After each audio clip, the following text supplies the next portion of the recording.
हाँ जी। सभी को जय श्री कृष्णा। जय श्री कृष्ण।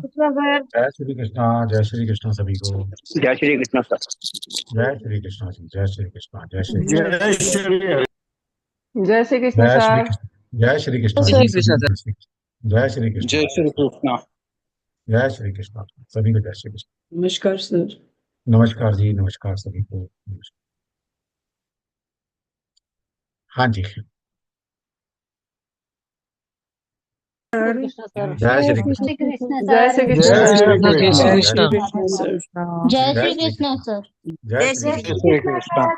जय श्री जय कृष्णा। श्री कृष्ण। जय जय श्री श्री कृष्ण कृष्णा। सर। जय श्री कृष्णा जय सभी श्री को जय कृष्ण श्री सर। कृष्ण। जय श्री जय श्री कृष्णा जी। सभी को जय श्री कृष्ण। ओके। जैसा कि मैंने आप सभी से पूछा था अभी कि आप किस पर्पस के लिए आपने ये क्लास ज्वाइन की है। एक तो पहले मैं स्टार्टिंग में बता देता हूँ, ये क्लासेस हमारी 4 से 5 दिन चलने वाली है। और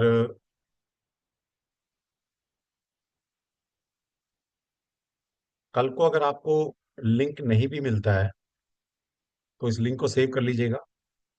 और हमारा टाइम भी फिक्स है, 9:15 से हमारी क्लास शुरू होती है।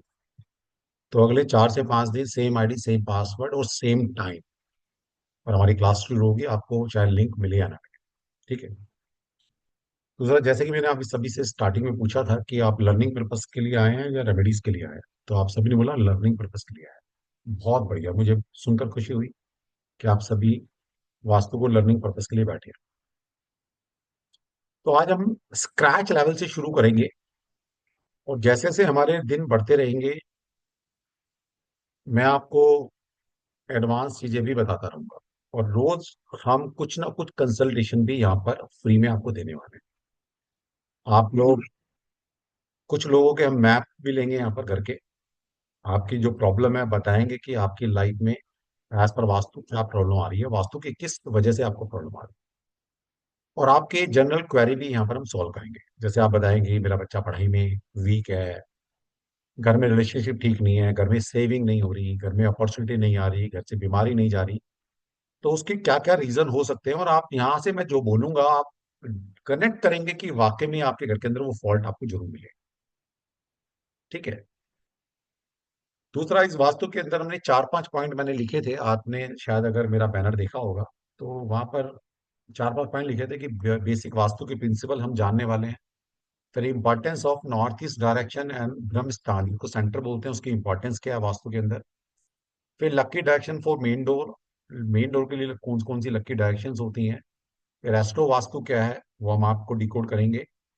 फिर commercial and industrial vastu residential से क्या डिफरेंस है और कैसे हम कमर्शियल एंड इंडस्ट्रियल वास्तु करते हैं वो आपको थोड़ा सा बताया जाएगा। फिर देवता वास्तु की एनर्जी, 45 जो देवता हैं हमारे घर में जो वास करते हैं, उनकी क्या इंपॉर्टेंस है। और इसके साथ साथ फिर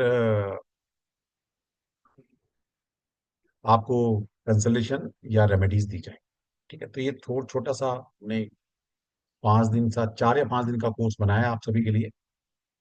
तो आज का दिन हमारा बिल्कुल बेसिक रहेगा और इस बेसिक में भी मैं आपको वो चीज बताने वाला हूँ शायद किसी वास्तु वाले ने आज तक आपको बताई।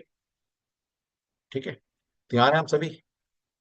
अब तैयार है तो सिर्फ चैट बॉक्स में 1 लिख दीजिए, मजा आ जाएगा। चलिए, सभी लिखें, पार्टिसिपेट करेंगे तो अच्छा लगेगा। Okay, बहुत बढ़िया। थैंक यू सभी का, थैंक यू थैंक यू।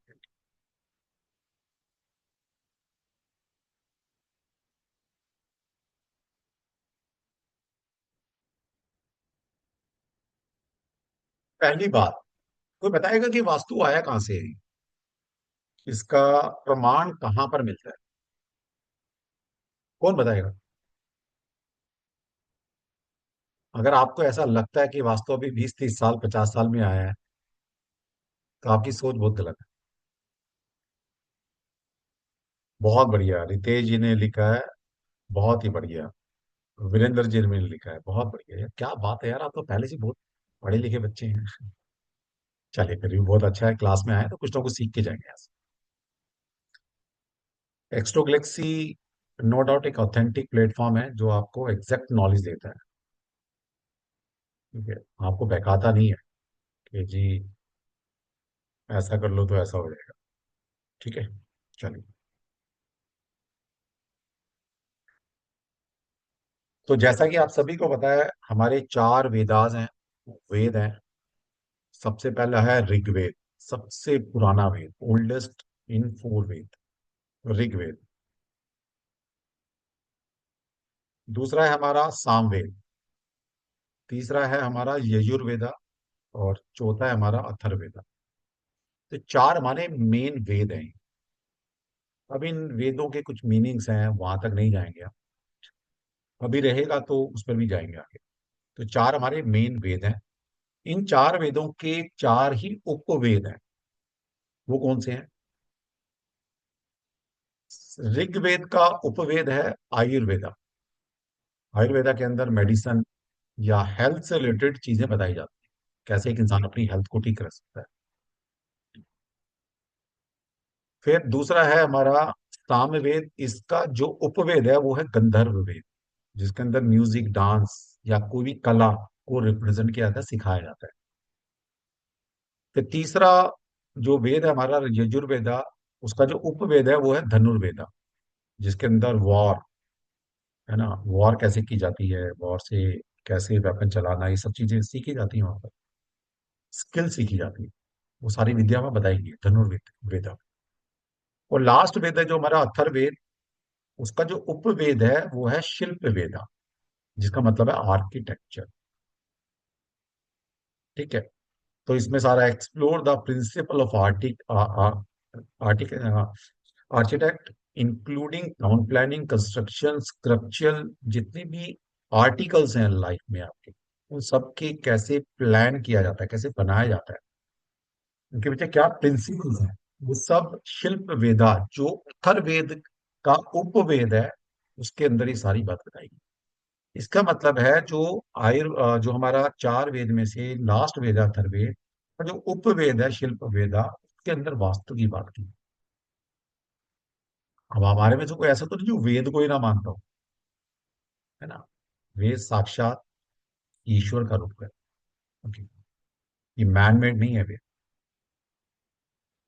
तो इसका मतलब समझ में आता है कि जो हम वास्तु पढ़ते हैं, इसका कोई ऐसा नहीं है कि अभी ये 20 30 50 100 साल से आया है, ये वेदों में इसका जिक्र है। ठीक है। तो इसलिए वे वास्तु जो है वो ओकल्ट साइंस है। अब आपको जानकर हैरानी होगी, आपको लगता है कि यार वास्तु तो बस वास्तु है, छोटा सा सब्जेक्ट है ना, 4 दिन में खत्म हो जाएगा। किसी भी शास्त्र को पढ़ने के लिए 7 जन्म भी कम है। अभी ये 19 20 तरह के वास्तु तो मैं जानता हूँ, बाकी भी हो सकते हैं भाई। मैं भी एक छोटा सा आप जैसा ही स्टूडेंट हूँ, लर्नर हूँ। लर्नर हूँ तो सीख लिए थोड़ी चीज। तो टाइप ऑफ वास्तु जो मैं जानता हूँ, बाकी इसके ऊपर भी कुछ हो सकता है।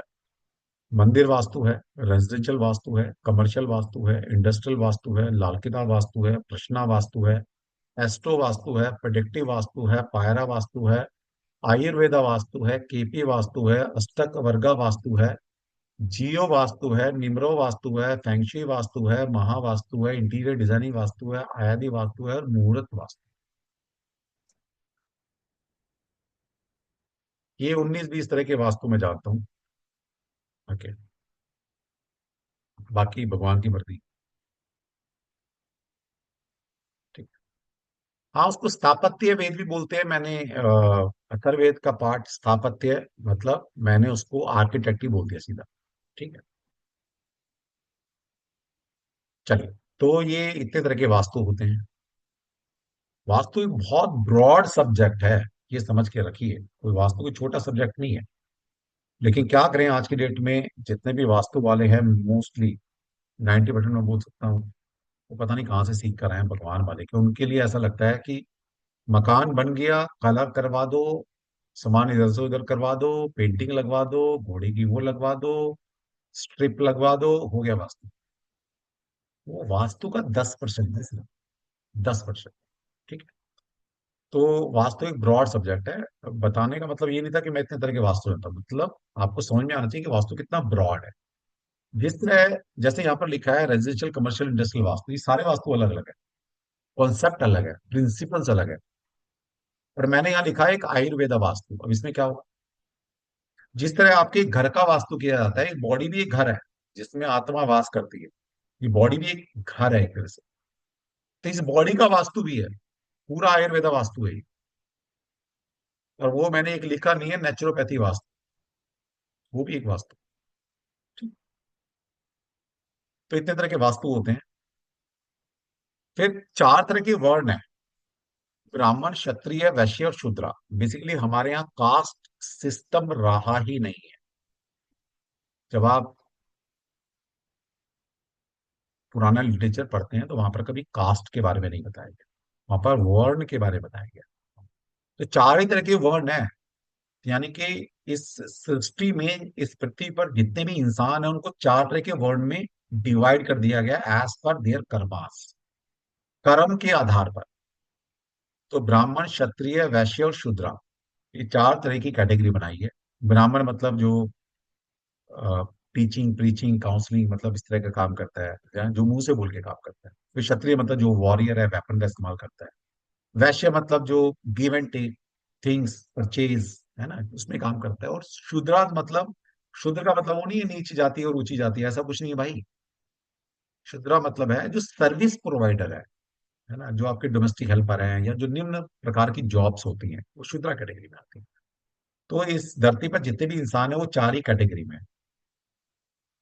वास्तु यहां तक अफेक्ट करता है कि किस वर्ण के लिए वास्तु आप कर रहे हैं, ये कोई नहीं बताएगा। ना आपने सुना होगा कि आप कौन से वर्ण के हैं, उसके वर्ण के हिसाब से आपका वास्तु डिजाइन किया जाएगा। अगर आप शूद्रा कैटेगरी में आते हैं तो आपके लिए लकी डायरेक्शन कुछ और है। अगर आप ब्राह्मण वर्ण से हैं तो आपका मेन डोर किसी और एक पर्टिकुलर दिशा में होना चाहिए। आपका ड्राइंग रूम, शूद्र कैटेगरी के आप हैं तो आपका ड्राइंग रूम कहीं और डिजाइन होगा। अगर आप ब्राह्मण कैटेगरी के हैं तो आपके लिए कहीं और डिजाइन किया जाएगा। ठीक है? अब ये किताबें ढूंढते रहना या वेबिनार अटेंड कर लेना, कोई नहीं बताने वाला। क्योंकि उनके लिए वास्तु का मतलब है बस यहाँ से सामान उठा दिया, वहां रख दिया, कलर करवा दिया, वो पता नहीं क्या क्या आजकल टेप लगवा दी और दो चार पैरामीटर टांग के हो गया वास्तु। ऐसा नहीं होता वास्तु। ठीक है जी। चार टाइप ऑफ कर्माज है हमारे, इनको समझ लिया तो बहुत कुछ समझ लिया। पहला है संचित कर्मा, दूसरा है प्रारब्ध कर्मा, तीसरा है आगामी कर्मा और चौथा है क्रियमान कर्म। जिसको कर्मा थ्योरी समझ में आ गई तो समझ में आ जाएगा। जिसको कर्मा थ्योरी समझ में आ गई उसको बहुत कुछ समझ में आ जाएगा, जिंदगी समझ में आ जाएगी। संचित कर्मा क्या है, बेसिकली एक्यूमुलेटेड कर्मास। क्योंकि हमारी बॉडी की जर्नी नहीं, हमारी सोल की जर्नी है। तो आपकी सोल की जर्नी जब से स्टार्ट हुई है, हमें नहीं पता कि आपका चौथा, पांचवा, 50वां, 100वां कौन सा जन्म है। तो जब से आपकी सोल की जर्नी स्टार्ट हुई है, उस सोल ने जिस भी योनि में जो भी कर्मास किए हैं, दैट इज संचित कर्मा। वो सारा आपका डाटा संचित कर्मा में ऐड होना हो रहा है। प्रारब्ध कर्मा क्या है, प्रारब्ध कर्मा क्या कर्मा है, उस संचित कर्मा में से जो कर्म हम इस जर्नी में, प्रेजेंट लाइफ में काटने या भोगने के लिए आए हैं, लेकर आए हैं कुंडली के माध्यम से, दैट इज प्रारब्ध कर्म। कभी कभी हमें कुछ, हमारे साथ कुछ गलत हो जाता है तो हम कहते हैं यार ये कोई प्रारब्ध है, तभी हमारे साथ ये घटना हुई। तो इस जर्नी में जो भी हम अच्छा बुरा कर्म कर रहे हैं वो संचित कर्मा से निकालकर प्रारब्ध कर्मा में भगवान ने, श्री कृष्ण ने हमें दे दिया है कि जा बेटा तेरे प्रारब्ध कर्म हो के आया, काट के आ। फिर आगामी कर्मा कुछ ऐसे कर्म है जो फ्यूचर एक्शन के लिए करते हैं, फ्यूचर के लिए करते हैं, दैट इज आगामी कर्मा। और क्रियमाण कर्म जो प्रेजेंट में कर्म कर रहे हैं, है ना, मैं आप पढ़ा रहा हूं, आप पढ़ रहे हैं, दैट इज प्रेजेंट कर्मा। एक सेकंड पहले जो हमने कर्म किया, जो मैंने पढ़ाया, that is the part of संचित कर्मा, वो संचित कर्मा में ऐड हो। अब अगर ये कर्मा थ्योरी आपने समझ ली तो जिंदगी समझ में आ जाएगी। ठीक है? इसका मतलब है जो मैं क्रियमान कर्म करता हूं वो एक सेकंड या फ्रैक्शन ऑफ सेकंड में वो मेरे संचित कर्मा में ऐड हो जाते हैं। और इसी संचित कर्मा से मुझे मुझे किसी भी योनि में मैं जाऊंगा प्रारब्ध कर्मा मिलेंगे करने के लिए। इसका मतलब है अगर मैं अपने क्रियमान कर्म प्रेजेंट के कर्मा को ठीक कर लेता हूं तो मेरे संचित कर्मा में पॉजिटिव कर्मा ऐड ऑन होते चले जाएंगे। और ईश्वर क्या करता है, कृष्णा जी क्या करते हैं, उसी संचित कर्मा से आपको जिस भी योनि में आप जाएंगे वहीं से निकाल के कुछ प्रारब्ध कर्म देगा आपको काटने या भोगने के लिए। तो अगर मैं क्रियमान कर्म अच्छा अच्छा करता चला जाऊं वो संचित में ऐड होते चले जाएंगे। और एक टाइम ऐसा आएगा संचित में बड़े अच्छे अच्छे कर्माध ही रह जाएंगे। तो ईश्वर ने उसी संचित में से निकाल कर आपको प्रारब्ध कर्मा यानी कि जब भी आपकी कोई जर्नी स्टार्ट होगी तो वही वहीं से निकाल कर आपको कुछ कर्म मिलने वाले। तो इसका मतलब सबसे इंपॉर्टेंट है क्रियमान कर्म, प्रेजेंट की कर्म। तो इसलिए बोला गया प्रेजेंट में जियो, अच्छे कर्म करो। अब आपको इसकी इंपॉर्टेंस समझ में आएगी नेक्स्ट स्लाइड से। तो उम्मीद करता हूँ ये कर्मा थ्योरी समझ में आ गई। अब ये कोई नहीं बताने वाला भाई, ये रेड टेप लगा लो। अभी मैं सुन रहा था कोई वास्तु का वेबिनार चल रहा था किसी का, मेरे स्टूडेंट लिंक भेज दिया कि सर इनको भी सुन लो जरा क्या करें। मतलब मैंने 10-15 मिनट सुना, निष्कर्ष ये निकाला पूरे इसमें कि वो सामान बेचने के लिए वो पता नहीं कोई किट बना रखी है उन्होंने। बोला जी ये अब किट में भी क्या था, कुछ भी नहीं था वो, पता नहीं क्या नमक है, पैरामिड है, ई वाला ही कोई बना रखा उन्होंने क्या है, और एक आध चीज होती है। मतलब ये किट, मतलब किट बेचने के लिए वास्तु बना रखा है। ये तो हालत है भैया। हम कोई सामान नहीं बेचते, ठीक है ना, हम कहेंगे कि जी हमसे सामान लो। हम बेचते ही नहीं सामान। तो हम आपको एजुकेशन देने के लिए बैठे हैं, कोई सामान बेचने के लिए नहीं बैठे। पहली बात तो ध्यान रखें। ठीक। और मैं सुन रहा था वो बंदा कह रहा, उसकी उम्र शायद 40-45 साल होगी, मैक्सिमम 45-46 साल होगी, 50 से नीचे था। कह रही थी मैंने लाखों लोगों को ये रेमेडी दिया, वो मैं एक किट बना के लाया हूँ, ये किट मैंने लाखों लोगों को मतलब अप्लाई किया है, उसके बाद मैं आपके लिए लेके रहा। अरे भाई, वास्तु में लाख कंसल्टेशन देने के लिए उसको 7 जन्म से भी ज्यादा जन्म लगेंगे। एक दिन में एक ही कंसल्टेशन दे सकता है वास्तु की। और 365 दिन होते हैं, 365 दिन काम नहीं कर सकता इंसान। 300 दिन भी काम करेगा, 20 साल भी काम करेगा तो भी 6,000, ठीक है, लोगों को डील कर पाएगा। और वो कह रहा है कि मैंने लाखों लोगों को ये रेमेडी दी है, उनको मैं निचोड़ करके आपके लिए किट बना के लाया। बताओ मतलब कितना फेंकता है यार इंसान। मतलब फेंकने की कोई लिमिट नहीं है इस ऑकल्ट वर्ल्ड के अंदर। एक वो अरुण पंडित है ना, वो 40-42 साल का बच्चा, अभी 5-7 साल 8 साल से इस इंडस्ट्री में आया है। वो कभी मैंने लाखों कंसल्टेशन दे दी ज्योतिष की, उसकी पूरी उम्र जितनी है वो उम्र पूरी लगा ले और दिन की अगर 10 कंसल्टेशन भी देता है तो भी लाख कंसल्टेशन नहीं होती। मतलब इनको मैथमेटिक्स भी नहीं आता। भगवान मालिक है यार इस ओकल्ट वर्ल्ड का। डर लगने लगा है इस ओकल्ट विद्या का होगा क्या। ठीक है, तो भाई बच के रहो इनसे, ये ऐसे ही बहकाते रहेंगे आपको। चलिए, अब नेक्स्ट स्लाइड हमारी जो है, 4 ही तरह के पुरुषार्थ है हमारे, धर्म अर्थ काम और मोक्ष। हर इंसान को ये 4 कर्म करने होते हैं और लास्ट में मोक्ष की प्राप्ति करनी होती है। तो वास्तु की जरूरत क्या है, वास्तु की इसलिए जरूरत है कि हम ये 4 तरह के पुरुषार्थ इस जन्म में अच्छे से कर पाए। वो कब कर पाएंगे, वो आप तभी कर पाएंगे जब एक अच्छे वास्तु सम्मत मकान में, आप घर में अगर आपका वास है तो तभी आप अपने 4 तरह के पुरुषार्थ कर्मास, धर्म अर्थ काम एंड मोक्ष या फुलफिल कर सकते, वरना नहीं हो सकता। ठीक है, पता लगे अर्थ या काम में ही फंस के रह गए। ठीक है, अब लास्ट स्लाइड है, उसके बाद हम जिसकी आप वेट कर रहे हो उस पर आएंगे। लेकिन ये भूमिका बनानी बहुत जरूरी है, आपको पता लगे भाई क्यों पढ़ना। किसी भी इंसान की जो लाइफ है, मेरे हिसाब से ये किसी, मैं नहीं कर रहा अब, जो था वो क्लासिकल से लिया मैंने एसिड, मेरा अपना कोई रोल नहीं है उसमें। अब जो ये है ये मेरी अपनी फाइंडिंग्स है, मेरी अपनी सोच है, आप कुछ इसमें ऐड ऑन कर सकते हैं। एक इंसान जब जन्म ले रहा है इस योनि में तो उसकी लाइफ कैसी जाने वाली है। मैंने जन्म लिया, आप सभी ने जन्म लिया इस पृथ्वी लोक पर, तो आपकी जिंदगी कैसी रहेगी, इसके पीछे 4 फैक्टर काम करते हैं। पहला है टाइम, दूसरा है डायनेस्टी, तीसरा है एनवायरमेंट, चौथा है कर्मास। इन 4 फैक्टर से आपकी लाइफ डिसाइड हो जाएगी कि आपको इस जीवन में क्या मिलने वाला है। पहला है टाइम। टाइम का मतलब है आप किस नक्षत्र में पैदा हुए, आपकी क्या कुंडली बनी। मान लो आप ऐसे वक्त में पैदा हो गए, बहुत अच्छे योग बन रहे थे, आप एक अच्छे योग में पैदा हुए हैं, है ना, जहाँ पर धन योग, राज योग, बड़े अच्छे अच्छे योग बने हुए हैं, तो आपको कुंडली के अनुसार अच्छे योग मिल जाएंगे।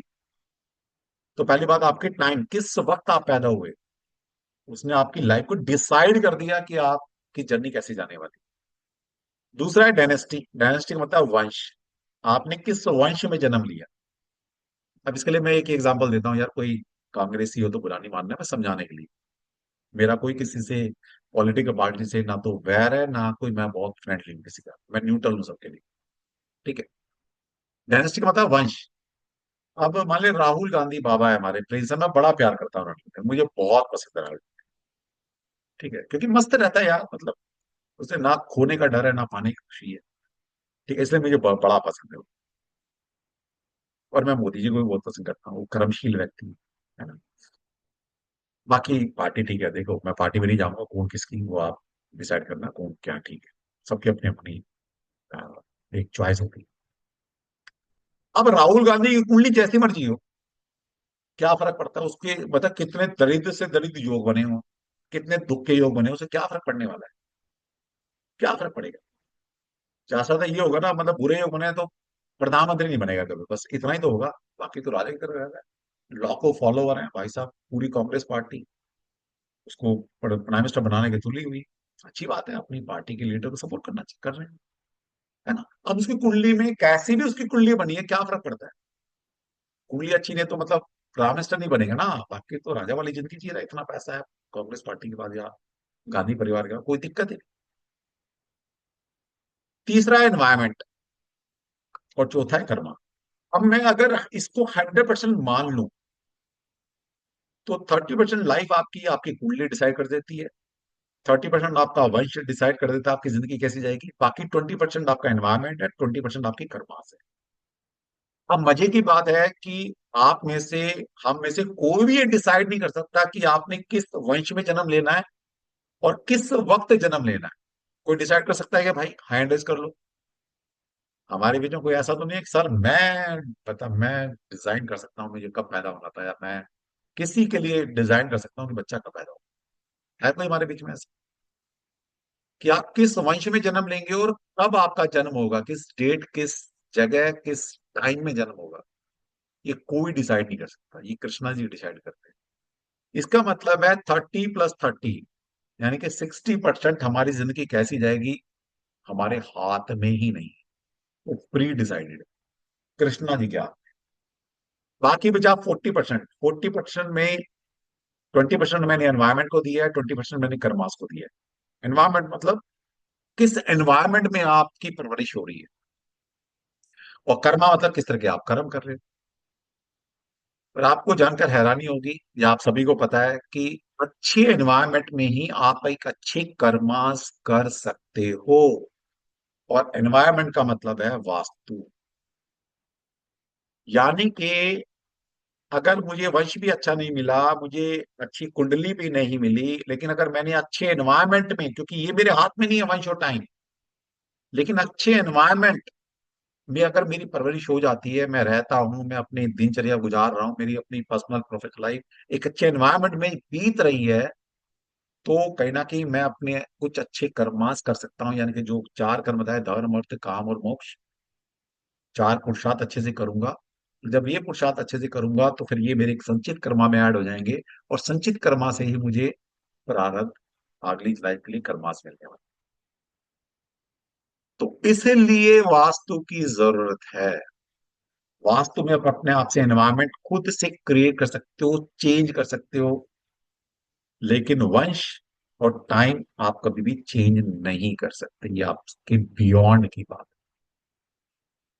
तो समझ आ गया वास्तु की इंपॉर्टेंस क्या है। अब हम कोई ऋषि तो है नहीं भाई कि गलत जगह बैठकर भी, गलत एनवायरमेंट में बैठकर भी हम सिद्धि प्राप्त कर लेंगे। वो ऋषि कर सकते हैं, एक आम इंसान नहीं कर सकता। आम इंसान को एक अच्छा एनवायरमेंट चाहिए अच्छे कर्मास करने के लिए। ठीक है, तो एनवायरमेंट का मतलब है वास्तु, अच्छे वास्तु में ही अच्छे कर्मास। यहां तक किसी को कोई डाउट, कोई प्रश्न किसी का, प्लीज, एनीबडी? समझ में आया थोड़ा सा कि क्यों वास्तु पढ़ना? क्या जरूरत है वास्तु की भाई? कोई प्लीज पूछना चाहता है, कहना चाहता है? Rahiman, yes please. वेलकम है क्वेश्चन का। आपके कुछ व्यूज हो सकते हैं, मैं वेलकम करता हूँ। मैं भी लर्नर हूँ एक। हाँ जी, रहीमन जी बोलिए।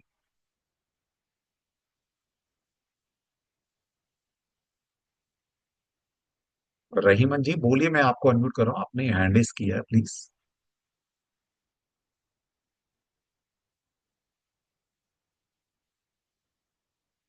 चलिए, या तो हो सकता है कि आप गलती से हो गया है, फिर आपको शायद पूछना नहीं हुई, या कोई टेक्निकल प्रॉब्लम।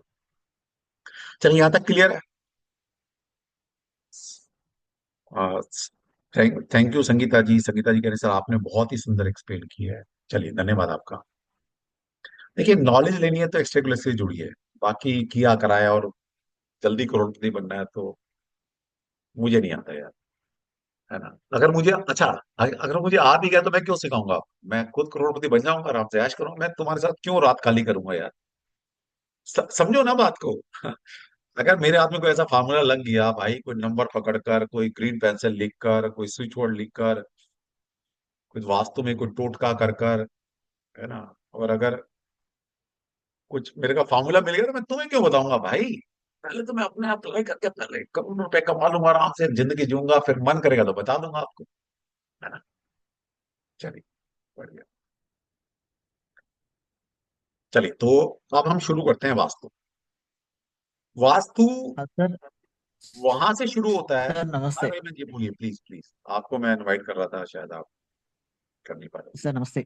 नमस्ते सर। नमस्ते नमस्ते, बताइए। सर मैंने ये कहना चाहता हूँ, मैंने भी काफी वेबिनार, मतलब मैंने आज पहली बार ज्वाइन किया है, लेकिन ओके। मैंने सुना है, हाँ, ज्यादा ज्यादा सुना है, मतलब इंस्टाग्राम पे, यूट्यूब पे, ऐसा बहुत कुछ सुना है। क्या सच में वास्तु इतने लोग सीख के बैठे हैं कि पूरा इंस्टाग्राम भर चुका है, और ठीक है।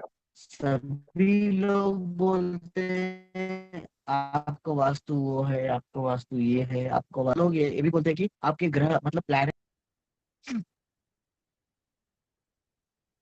नेटवर्क थोड़ा स्टेबल है, लेकिन मैं समझ गया।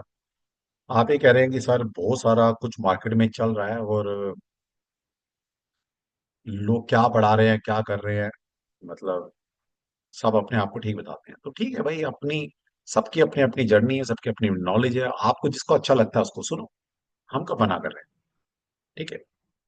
लेकिन एक तरीका बता देता हूँ पहचानने का। पहली बात तो, जो भी आपको पढ़ा रहा है, जो भी कंसल्टेंट है, जो भी टीचर आपको ज्ञान दे रहा है, उसकी आइडेंटिटी देख लो कब से है। कोरोना के बाद इस ऑकल्ट वर्ल्ड के अंदर जितने भी लोग आए हैं, 90% फ्रॉड है। 90% कोरोना के बाद। ठीक है। दूसरा, पहचाने का तरीका एक और है। अगर कोई कंपनी से आप कोई भी सीखते हैं, कंपनी, आजकल कंपनियां भी आ गई हैं। कंपनी किस लिए क्रिएट की जाती है? कंपनी सिर्फ पैसे के लिए काम करती है। ठीक है ना? कंपनी पैसे के लिए काम करती है सिर्फ। तो समझ लेना आप। तो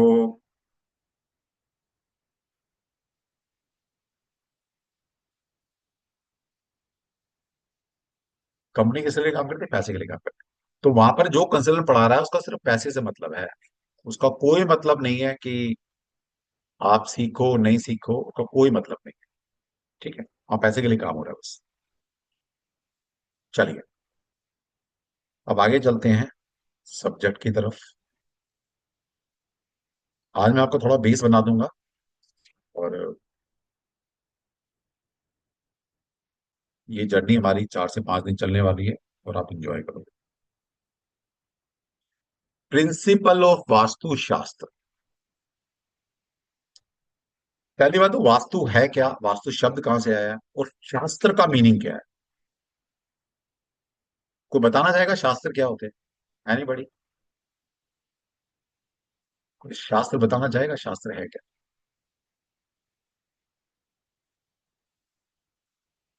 नहीं पता? चलिए कोई नहीं, मैं बता। Principle of Vastushastra. What is introduction, what is Vastushastra? It has its origin from the Sanskrit root was, means to live। तो यह संस्कृत भाषा वस धातु से बना है।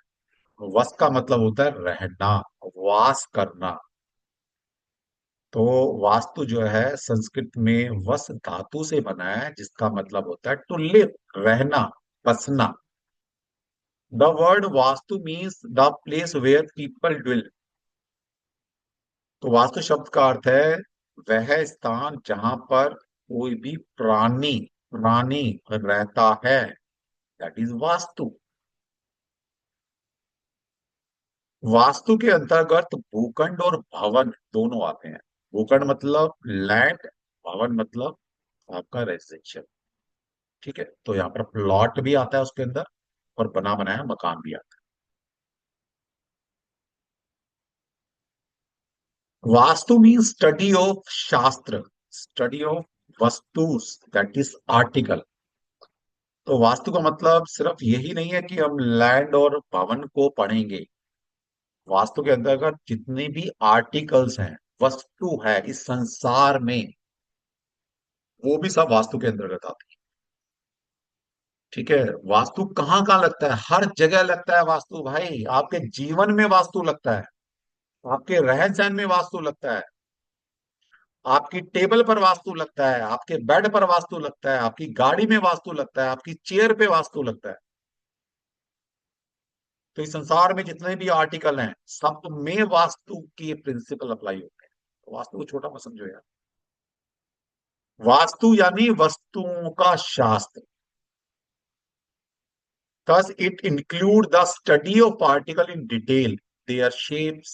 किसी भी वस्तु की क्या शेप होनी चाहिए, क्या साइज होना चाहिए, कौन सा कलर होना चाहिए, कौन से मटेरियल का होना चाहिए, किस तरह की मैन्युफैक्चरिंग होनी चाहिए, क्या वेट होना चाहिए, क्या क्वालिटी होना चाहिए, क्या डिजाइन होना चाहिए, क्या प्लेसमेंट होनी चाहिए, साइकोलॉजिकल अफेक्ट एंड कॉस्ट, सब कुछ वास्तु के ऊपर डिपेंड करता है।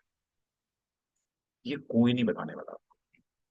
ठीक है, सबको पता है कि square plot is the best, square plot is the best. और अगर प्लॉट की डायमेंशंस, मान लेते हैं कि हम यहाँ पर 4 लोग हैं जिन्होंने 100 गज का प्लॉट लिया है। कल और डिकोड करूंगा इसके बारे में। मैं समझदार था, मैंने स्क्वायर प्लॉट ले लिया। कोई हमारे में से थोड़ा कम समझदार था, उसने रेक्टेंगुलर प्लॉट लिया जिसका साइज है 1:2। और बाकी 2 लोग ऐसे थे थोड़े ना समझते, उन्होंने भी रेक्टेंगुलर प्लॉट लिया। और उसका जो एक साइज था, वो लेंथ इंटू ब्रेथ में 1:4 का था या 1:5 का था।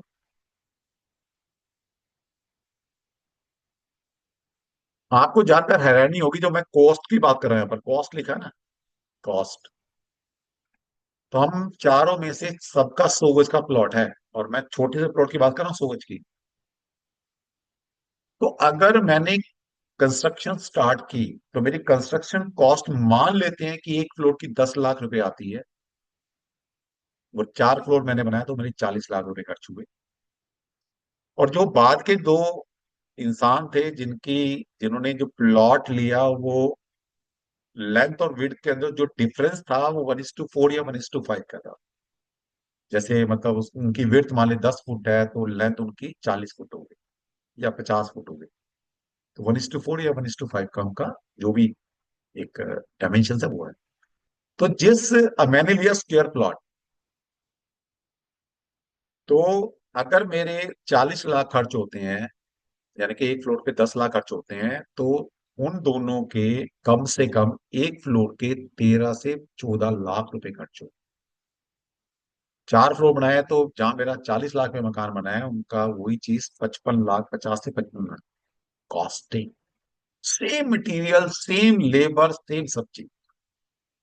अब वो बोले सर ये कौन सा साइंस ले आया, ये कौन सा गणित है, ये कौन सा मैथमेटिक्स है ना? सभी ने दो कुछ का प्लॉट लिया है, सभी चीजें बना रहे हैं, ये कंस्ट्रक्शन फर्क कैसे आया? बेटा यही वास्तु।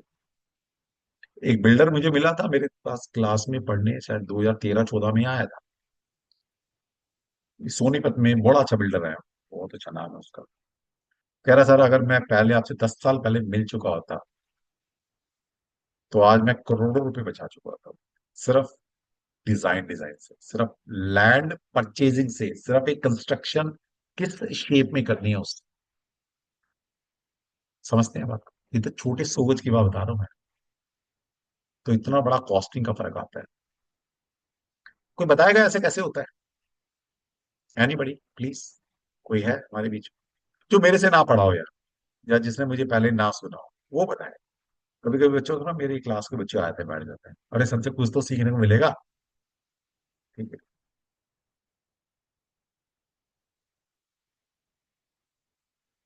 कोई बताएगा ऐसे कैसे हो रहा है? Anybody please? आज तो शुरुआत की है, आगे आगे पता नहीं क्या क्या मजा आने वाला है, जब एस्ट्रो वास्तु करेंगे, जब देवता वास्तु करेंगे,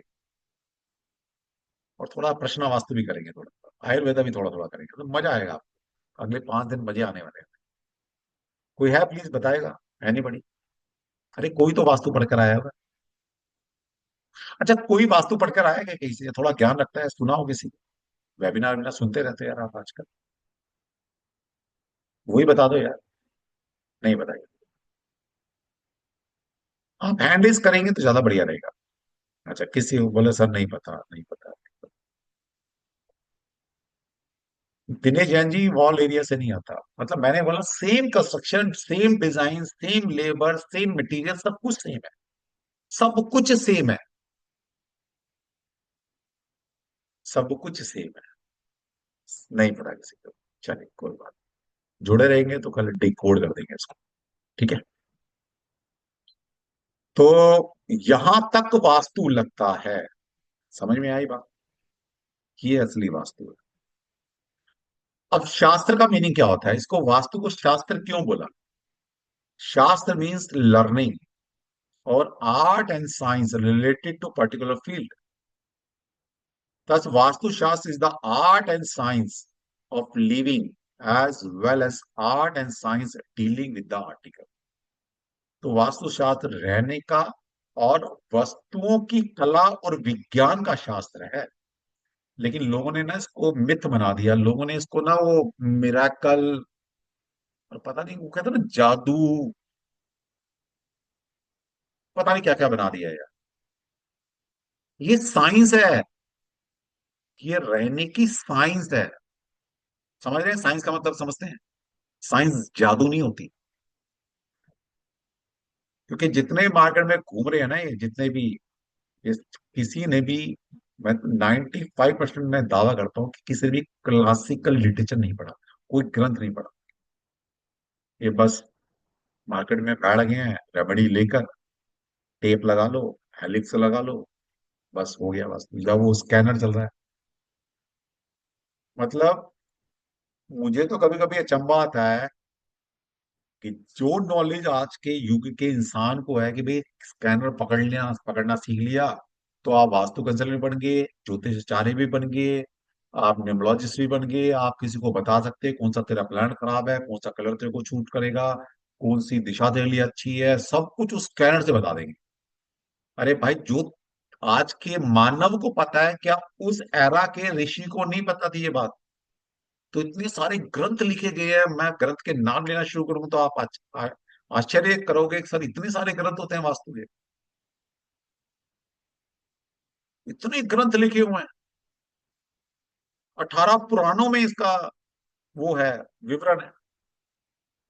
इतने सारे आचार्य हुए हैं वास्तु के, ऋषि हुए हैं जिन्होंने लिख के गए हैं। तो वो एक लिख जाते हैं यार, ये सारे लिटरेचर छोड़ो यार, एक एक टूल कलयुग में आएगा जिसका नाम होगा स्कैनर। बस वो 3 दिन का कोर्स कर लेना, और ना तुम्हें ज्योतिष पढ़ने की जरूरत है, ना तुम्हें वास्तु पढ़ने की जरूरत है, ना तुम्हें कोई शास्त्र पढ़ने की जरूरत है, बस उससे सब कुछ हो जाएगा। क्या मजाक बना रखा है यार इन लोगों ने। तो वास्तु को मजाक बना दिया, और फिर रिजल्ट नहीं आते तो लोग हर वास्तु वाले को फिर गलत नजर से देखते। दिक्कत ही है। ठीक है भाई, सोच समझ के आंखें खोल के यार काम करो। अब यहां से दिशाएं और उनके दिक्पाल, ये याद कर लेना थोड़े से। ये हमें आने वाले टाइम के अंदर काम आने वाले हैं, 3 से 4 दिन 5 दिन जो क्लासेस होंगे हमारी होने वाली। तो आप सभी को पता है, हमारी 4 मेन डायरेक्शंस होती हैं, ईस्ट वेस्ट और नॉर्थ और साउथ।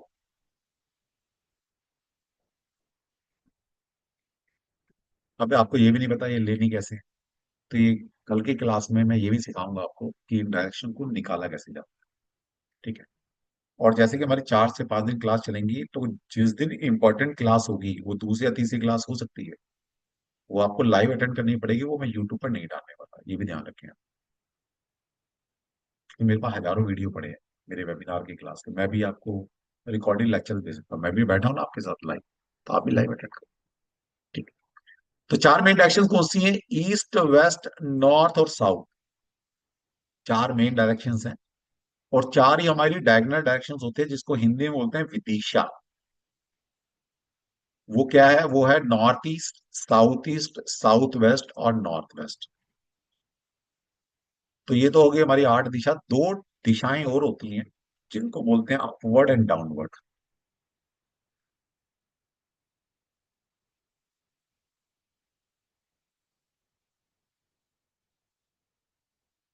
ये आ गया। 9वीं दिशा है अपवर्ड, आकाश, जिसको डाउनवर्ड है पता। तो टोटल 10 दिशाएं होती हैं। मेनली हम जो काम करते हैं वो 8 दिशाओं पे काम करते हैं वास्तु के अंदर, लेकिन 2 दिशा भी काम आती है। ठीक है। अब आप बोलेंगे सर कैसे काम आती है? अपवर्ड, यानी कि जब आप लेंटर डालते हैं, छत डालते हैं, तब अपवर्ड डायरेक्शन आकाश छत्र का यूज करते हो। और जब आपने कोई बेसमेंट बनानी है या कोई बोरिंग करना है, तो आप डाउनवर्ड जाते हो। नींव रखनी है, खोदते हो ना नीचे, तो तब हमें डाउनवर्ड डायरेक्शन को यूज करना होता है। इन 10 दिशाओं के,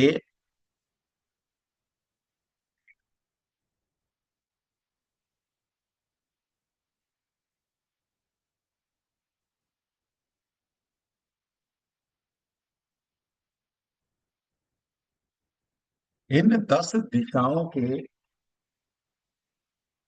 कुछ स्वामी ग्रह हैं, और कुछ देवता यहाँ पर रूल करते हैं। तो ये याद कर लो थोड़ा सा, आगे वाले क्लासेस में आपको काम आएगा। नॉर्थ ईस्ट से स्टार्ट करते हैं। नॉर्थ ईस्ट जो डायरेक्शन है, यहाँ पर जो प्लेनेट रूल करता है वो है जुपिटर एंड केतु, बृहस्पति ग्रह एंड केतु। हर एक दिशा में ग्रह रूल करता है, और हर एक दिशा में एक देवता रूल करता है। एक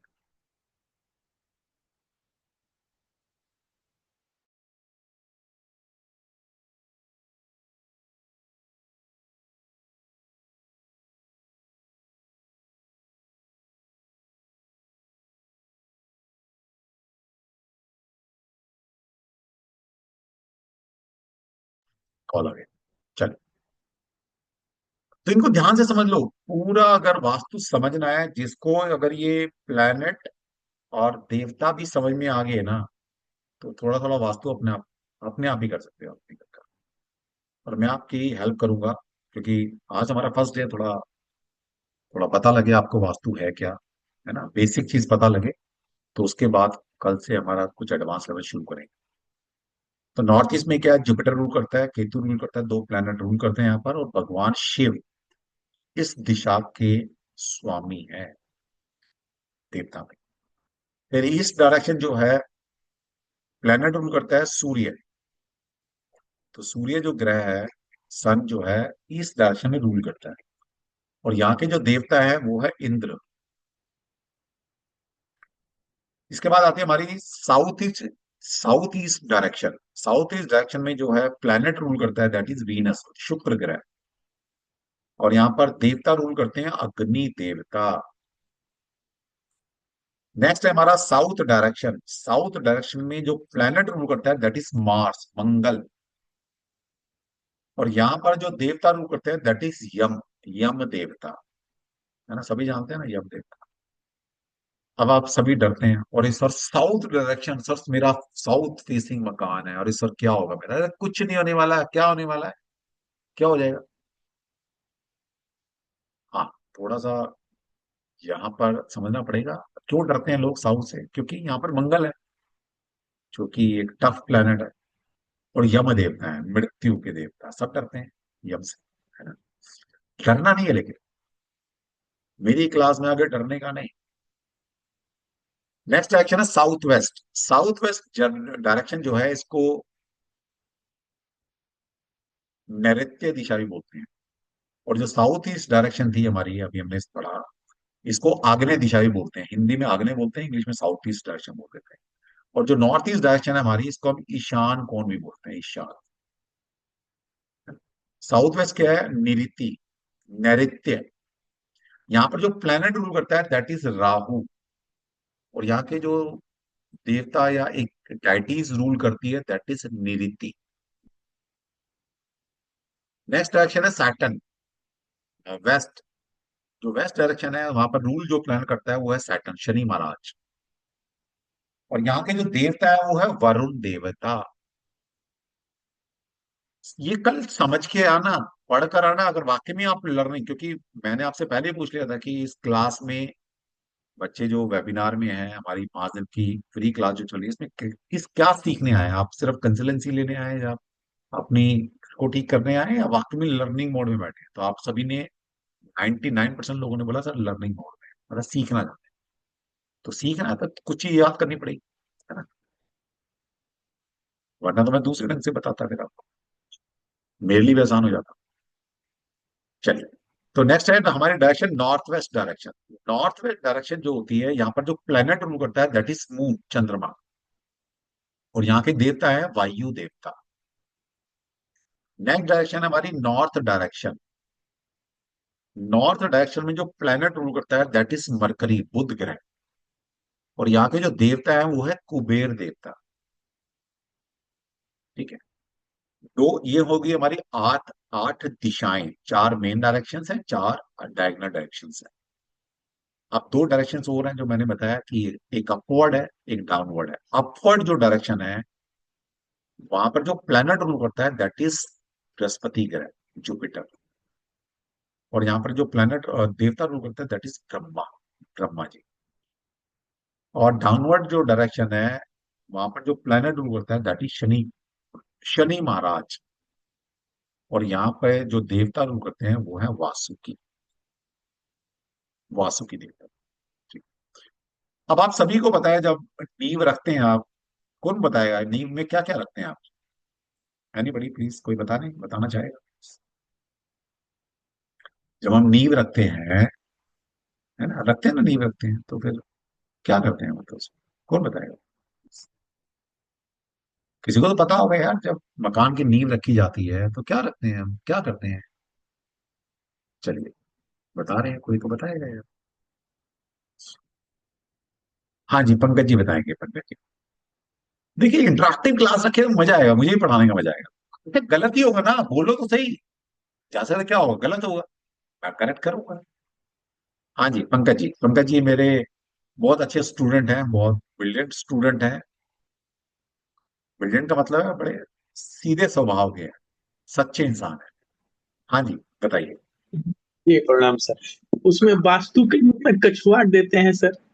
हाँ ठीक है। और जब नींव रखते हैं, शिला रखते हैं, तो क्या करते हैं जी। वो? कछुआ देते हैं, फिर गिरगिट, गिरगिट के रूप में देते हैं, फिर नाग नागिन देते हैं, मत्स्य भी दे देते हैं। और और ठीक है, ठीक है। तो पंकज जी बोल रहे हैं कि मतलब कछुआ रखते हैं, नाग नागिन रखते हैं। और कौन बताएगा प्लीज? एनीबडी प्लीज बताइए, हैंड रेज कीजिए, मजा आएगा। सचिन, रवीश जी, सचिन, रवीश जी आप बताइए, रवीश जी। सर भूमि पूजन करते हैं। और हाँ वास्तु पूजा, और हाँ। उससे रिलेटेड में और जो भी है, मतलब नवग्रह हो गया या बाकी की चीजें आती है। लेकिन पहले ये दो चीजें करते हैं, और वो जो रखने देते हैं वो एक पर्टिकुलर जगह में बताते हैं कि किस जगह में वो आपको वो वस्तु डालनी है वास्तु में। ठीक है, चलो बढ़िया। हाँ जी, और कौन है? रवीश जी, रवीश प्लीज। रवीश जी जी बताइए। सर। राधे राधे सर। हाँ, राधे राधे रवीश। सर कछुआ रखते हैं, सर्प रखते हैं, और छोटा सा कलश होता है, उसमें कच्चा दूध और गंगा जल भर के ये रखते हैं। और मतलब अक्षत होते हैं, रोली, ये सारी चीजें रख के, तो ये सारा धन चीजें। धान्य रखा जाता है ना? 7 प्रकार के अनाज, कोई 5 प्रकार के अनाज रखता है, हाँ जी, हाँ कोई जी। कोई वस्तु हाँ डालता है, जी क्रिस्टल डाल रहा है, सोना रख रहा है, जी चांदी रख रहा है ना, इस तरह की चीजें रखता जी जी जी। है। बहुत बढ़िया। चलिए, हाँ जी, राकेश जी हमारे साथ हैं। राकेश जी प्लीज, आप भी बताएं। सर यंत्र रखते होंगे। रखते होंगे। नहीं, चलिए ठीक है, रखते हैं बहुत मीन्स, बढ़िया। जैसे कि कोई बात, अ, अच्छी बात। और शायद ये, सॉरी दिस थिंग, ये वास्तु पुरुष का जैसा कुछ ये होता होगा कुछ ऐसा। हाँ ठीक है, ठीक है, ठीक, बढ़िया, बहुत बढ़िया, आपका आई भी एम बढ़िया। सॉरी, मैं कुछ गलत बोला। अरे अरे सर, कोई सॉरी नहीं यार, लर्नर है, मैं भी स्टूडेंट हूँ आप जैसा, मैं आपसे सीख रहा हूँ। कुछ आपको सिखाऊंगा, कुछ आपसे सीख लूंगा, बस। है ना? गलत नहीं होता कोई भी। है ना? हाँ जी, सत्यपाल जी, ये भी हैंड रेस किया है। फिर मैं बताता हूँ उसके बाद। हाँ जी, सत्यपाल। सत्यपाल जी प्लीज अनम्यूट कीजिए। नमस्ते नमस्ते सर जी। नमस्ते। हेलो। बताइए हेलो। बताइए बताइए। हाँ अच्छा जी, बताइए प्लीज। सर, ये सर बोल रहे थे लेह में हम लोग ये करते हैं, मतलब जैसे वहाँ का जो मिट्टी के अंदर जो ऊर्जा है, मतलब कोई भी पॉजिटिव नेगेटिव नेगेटिव ही मान के चलते हैं, तो उनको माने शुद्ध करने के लिए पंच धातु और आपका पीले सरसों से लेकर के उनको शुद्धकरण करते हैं। उसके बाद में पूजा पाठ करके वास्तु पुरुष का पूजा पाठ और नाग नागिन का जोड़ा से लेकर के जो कछुआ वगैरह सब कुछ दे करके वहाँ का ऊर्जा को एक्टिवेट करते हैं, ताकि हमारा जो घर मतलब रहने के लायक हो और हमको पॉजिटिव ऊर्जा मिले। बहुत बढ़िया, बहुत बढ़िया, बहुत ही अच्छा, बहुत ही अच्छा आपने बताया। धन्यवाद आपका। चलिए, देखिए, पर्पस क्या था सबसे पूछने का? आपने, मैं 4-5 हमने स्टूडेंट से यहाँ पर पूछा, और सभी ने एक चीज कॉमन बताई है। वो बताया नाग नागिन का जोड़ा। है ना? बाकी किसी ने धातु बताया, किसी ने अनाज बताया, किसी ने कुछ यंत्र बताया, किसी ने वास्तु पुरुष बताया, किसी ने कछुआ बताया। लेकिन एक चीज सबने बोली है कि नाग नागिन का जोड़ा। अब अगर मैं पूछूं कि क्यों रखते हैं नाग नागिन का जोड़ा, कोई बताएगा? क्यों रखते हैं? कभी सोचा आपने कि नाग नागिन का जोड़ा क्यों रखते हैं भाई? क्या रीजन है? हाँ जी, रवीश जी बता रहे हैं। नहीं, सभी पार्टिसिपेट करेंगे तो अच्छा लगेगा, सब सीखने के लिए बैठे हैं ना। मैंने पहले ही पूछ लिया, सबने बोला सर सीखना है। सीखना है तो कुछ तो बोलो। हाँ जी, बताइए रवीश जी। सर नाग नागिन का जोड़ा इसलिए रखते हैं, मतलब ऐसा मानना है, मान्यता है कि नाग नागिन को हमारे जो पितृ देवता होते हैं ना, उनका रूप माना जाता है, ऐसा मतलब मान्यता है। तो जो हम घर बना रहे हैं उसमें हमारे पितरों का भी निवास रहे, इसलिए हम नाग नागिन का जोड़ा रखते हैं। चल, बहुत बढ़िया, अच्छी बात बताई आप। हाँ सत्यवान जी, आप बताइए प्लीज। सर नाग नागिन का जोड़ा रखने का पीछे एकदम लॉजिकल जो कारण है, ठोस कारण, वो है सर, जो पाताल है, पाताल लोग, वो नाग हाँ नागिन के लिए ही है, मतलब नाग नाग नागिन के कारण से ही है। जो त्रिलोक जो हम लोग का है सर, हाँ ये पाताल लोग जो है मिट्टी के नीचे के ऊर्जा जो है, मिट्टी के नीचे हाँ, का जो खदान जहाँ नींव है, वो पाताल लोक ही है सर।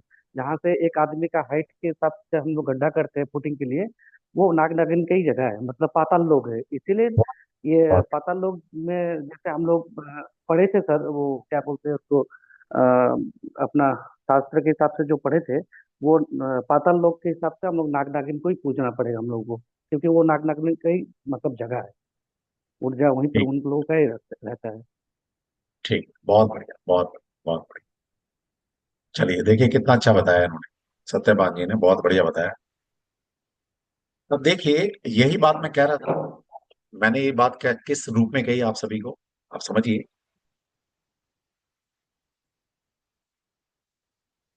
मैंने अभी आपको बताया कि दो दिशाएं और होती हैं, एक अपवर्ड एक डाउनवर्ड है। डाउनवर्ड में दिशा में प्लेनेट कौन रूल करता है? दैट इज शनि महाराज। और देवता कौन रूल करते हैं? वासुकी। वासुकी कौन है? नागों के देवता। भाई उनके अधिकार क्षेत्र में जा रहे हो आप, ठीक है, तो उनकी पूजा करनी पड़ेगी, उनसे परमिशन लेनी पड़ेगी।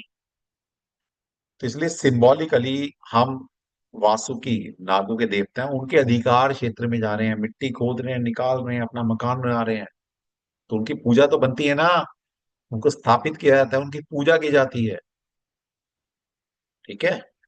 तो इसलिए नाग नागिन का जोड़ा रखना बहुत जरूरी।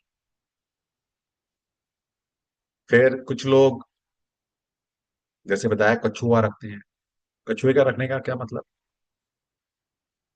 है ना? तो भगवान विष्णु का कूर्म अवतार हुआ था, जिसपे उसके ऊपर, कछुए के ऊपर जो शैल है उसके ऊपर पृथ्वी का भार है ना, वो सिंबॉलिकली उठाया हुआ है। तो इसका मतलब है आपका जो मकान है वो अर्थ एलिमेंट है, उस शेल के ऊपर आ गया, यानी कि कहीं जाने वाला नहीं है, स्टेबिलिटी है लाइफ में आई। ठीक है। तो समझाने का मतलब ये था सारी कहानी का कि अगर आपने, ये तो बहुत छोटी सी चीज है, दो चीज अगर आपने पकड़नी सीख ली वास्तु के अंदर, क्या?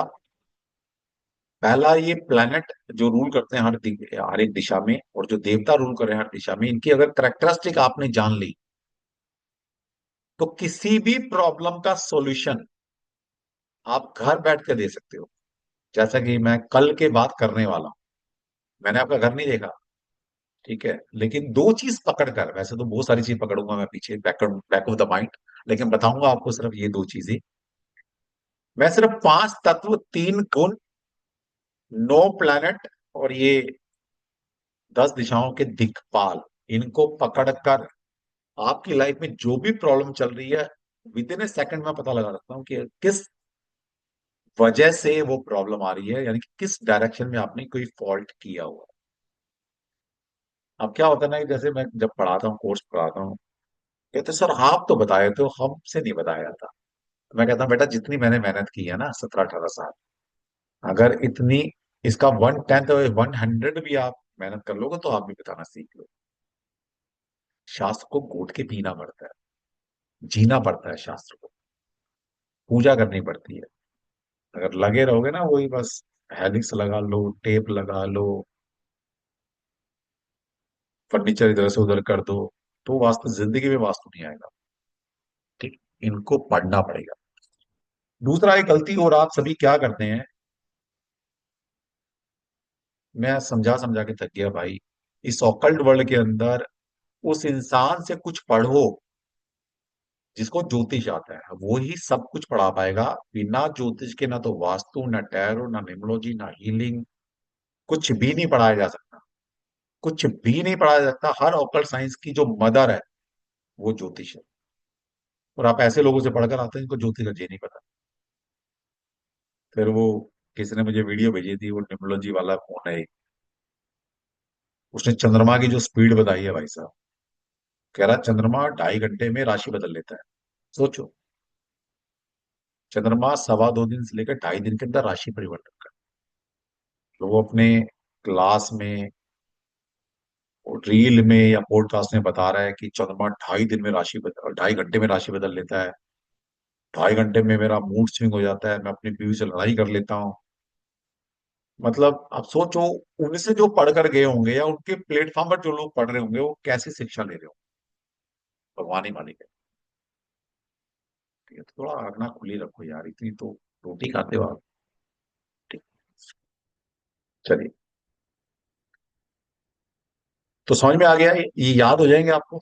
सिंपल है, याद कर लेना। ठीक है, ये रिकॉर्डिंग मैं सुबह जल्दी डाल दूंगा, तो एक बार रिकॉर्डिंग और सुन लेना। जो जो ये याद कर कर आएगा वो वाकई में कुछ सीख के जाएगा यहाँ से। बच्चे ऐसा बोलते हैं कि सर इतना तो कोई पेड क्लास में नहीं पढ़ाता जितना आप फ्री की क्लास में ज्ञान दे रहे हो। ठीक। नेक्स्ट है हमारा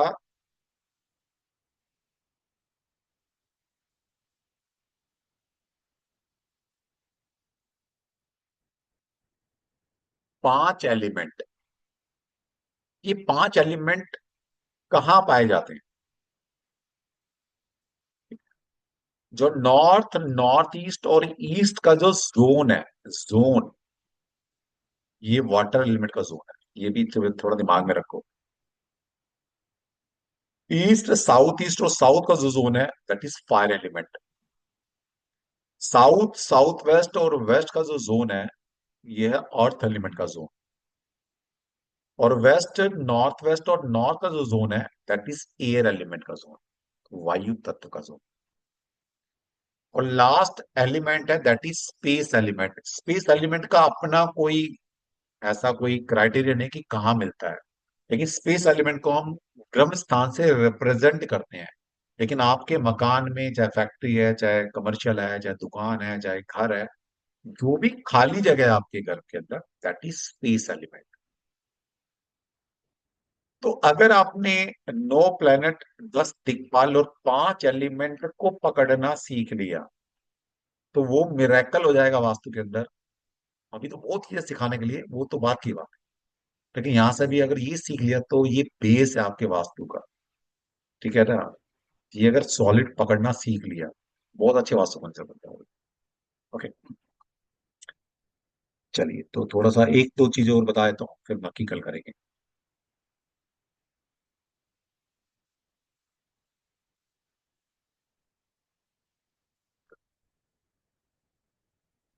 तीन तरह के दोष होते हैं, या तीन तरह के गुण बता रहे हो आप, सत्व, रजस और तमस। ये भी मिल जाएगा कहना कि कहाँ है भाई, आ जा।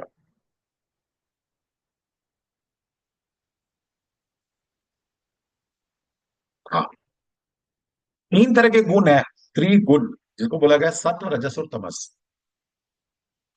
एज पर आयुर्वेदा, आपको कोई भी बीमारी लगती है, इन त्रिदोषों के, वात, पित्तन, कफ, इनके इम्बैलेंस होने से आपको बीमारी लगती है। ठीक है, अब बीमारी की बात आएगी तो फिर मेरे से रुका नहीं जाता यार। पता नहीं कौन कौन से बेवकूफ लोग हैं इस वास्तु साइंस के अंदर जो पढ़ा रहे हैं। बोलते हैं नॉर्थ ईस्ट में अगर टॉयलेट हो जाएगा तो कैंसर हो जाएगा, कोई कहता है साउथ ईस्ट में अगर टॉयलेट हो तो कैंसर हो जाएगा। ये सब मिथ फैला रखा है। वास्तु एक साइंस है, वास्तु कोई जादू टोना नहीं है, समझो बात को। वास्तु को पहले साइंस के नजर से देखना शुरू करो, फिर ऑकल्ट साइंस की नजर से देखना शुरू करेंगे बात। पहले साइंस की नजर से तो देख लो। Vastu means architecture. जहां पर हम रहते हैं तो कैसा आर्किटेक्चर बनाएं जिसमें रह के हमें सुख सुविधाएं मिले, नेचुरल एनर्जी मिले, नेचर की सपोर्ट मिले। कैसे कैसे लोग आ गए हैं भाई इस इंडस्ट्री में, भगवान मानेगा तुम्हारा। ठीक है, तो तीन तरह के गुण है, सत्व, रजस और तमस। और तीन तरह की त्रिदोष होते हैं, वात, पित्त, कफ। तो सात्विक एनर्जी कहाँ फ्लो करती है ये भी याद रख लो, आगे काम आएगी बहुत आपको। सत्व एनर्जी नॉर्थ, नॉर्थ ईस्ट और ईस्ट डायरेक्शन में सत्व एनर्जी फ्लो करती है, सात्विक एनर्जी फ्लो करती है। दो जोन है जहां पर राजसिक एनर्जी फ्लो करती है, वो है ईस्ट, साउथ ईस्ट और साउथ, और वेस्ट, नॉर्थ वेस्ट और नॉर्थ।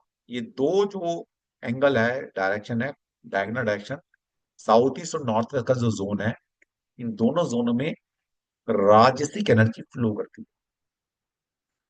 और लास्ट एनर्जी है तामसिक एनर्जी, तमस एनर्जी। वो साउथ वेस्ट के जोन में, यानी कि साउथ, साउथ वेस्ट और वेस्ट के जोन में फ्लो करती है। ठीक है जी, याद हो जाएंगे, कर लेना यार। और तीन ही तरह के त्रिदोष है, वात, पित्त, कफ। यहीं से बीमारी पकड़ लोगे। कफ किससे होता है? पानी से। पानी की डायरेक्शन कौन है? नॉर्थ ईस्ट, तो नॉर्थ ईस्ट से कफ आए। पित्त किससे होता है? फायर से, तो फायर का जोन कौन सा है? साउथ ईस्ट, तो साउथ ईस्ट में पित्त है। और वात रोग किससे होता है? वायु से, वायु का जोन कौन सा है? नॉर्थ वेस्ट, तो नॉर्थ वेस्ट से वात रोग आएगा। और साउथ वेस्ट है कफ नेगेटिव, यानी कि अर्थ एलिमेंट से भी कफ होता है, लेकिन छोटी मात्रा में। ठीक है, चलिए आज इसको पचा लो थोड़ा सा, और कल फिर जैसे जैसे हमारी जर्नी आगे जाती जाएगी, है ना, मैं एक एक स्टेप आगे बढ़ता रहूँ। ठीक है। चलिए, कोई क्वेश्चन है किसी का, प्लीज पूछ लीजिए। आज वैसे भी संडे है, मैं सोच रहा हूँ जल्दी थोड़ा कर ले यार। है ना, सब फैमिली वाले हैं, सब उम्मीद करते हैं फैमिली मेंबर्स की भाई फैमिली के साथ, बच्चों के साथ टाइम स्पेंड करेंगे, क्योंकि एक अच्छा मुहूर्त था आज, तो मैंने आज से इसलिए शुरू कर दिया। चलिए। हाँ जी, पुष्पा जी बोलिए, क्या जानना है?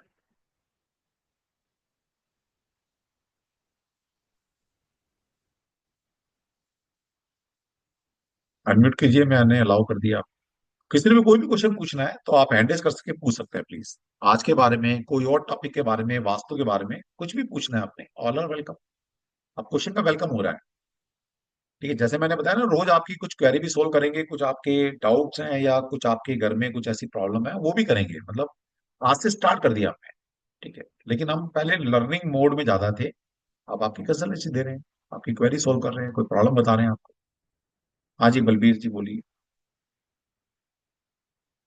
बताइए। हेलो हाँ जी। सर, आपने जो नॉर्थ ईस्ट में वो बताया नाग नागिन रखनी है, उनका नहीं, फेस मैंने नहीं कौन बताया। सा है? मैंने कब बताया कि नॉर्थ ईस्ट में नाग नागिन रखनी है? मैंने नहीं बोला ये शब्द। मैंने बोला जब नींव रखी जाती है तब नाग नागिन का जोड़ा रखते हैं, हम नींव में रखते हैं ना, सुना होगा आपने। हाँ जी, क्योंकि हम लोग का घर अभी बन रहा है, इसलिए मैंने आपसे पूछना चाहती हूँ। देखिए, जब घर बनता है पहली नींव कहाँ रखनी होती है, हाँ जी। ये पता लगता है। इसका एक तरीका है, कहाँ से नींव रखनी स्टार्ट करनी है। अब मुझे नहीं पता वो तरीका आपने फॉलो किया नहीं किया, कहाँ से नींव रखी है आपने? हमने वेस्ट से की थी। वैसे की थी, गलत किया आपने। अच्छा। किसी ने बताया था आपको? नहीं, ऐसा किसी ने नहीं बताया था, क्योंकि मतलब हम कहीं से लोग भी स्टार्ट कर दो, ऐसा नहीं होता। अच्छा जी। वास्तु के अंदर ये रिकमेंडेशन है, बेसिकली ज्योतिष में पढ़ाया जाता है। राहु मुख कुछ विचार, बताया जाता है कि कहाँ से आपने नींव स्टार्ट करनी है। गलत किया अच्छा आपने। जी। हाँ जी। अच्छा आपको जो स्टार्ट करना था वो साउथ ईस्ट डायरेक्शन से आपने स्टार्ट करना था। जी। हर महीने की डायरेक्शन बदलती है, इसको मुहूर्त में पढ़ाते हैं वास्तु के अंदर, कि आपने जो नींव रखनी है कहाँ से स्टार्ट करनी है। भाई खुदाई, जहां से खुदाई करोगे वहीं तो नींव रखोगे। हाँ जी। है ना? तो गलत किया एक्चुअली आपने। हमारे अभी 4 ही कॉलम पड़े हैं, और 4 जो मतलब नहीं, वो साउथ हो एंड गया, वो वेस्ट में। रिचुअल हो चुका, वो रिचुअल हो गया। पहला जब नींव खुदती है, पहला पिलर वहीं डाला जाता है, वो रिचुअल हो चुका वो। तो लेकिन वो ये गलत नाग है। नागिन का कुछ वो नहीं है, इशू? नहीं, रखा जाता है ना, आपने पता नहीं रखा नहीं रखा। अच्छा। रखना चाहिए ना, मतलब वासुकी के देवता के अंदर जा रहे हो आप, उनका अधिकार क्षेत्र है वहां पर, उनसे ब्लेसिंग तो लेनी। स्टार्टिंग में ही रखना चाहिए था सर। स्टार्टिंग में रखा जाता है मैडम।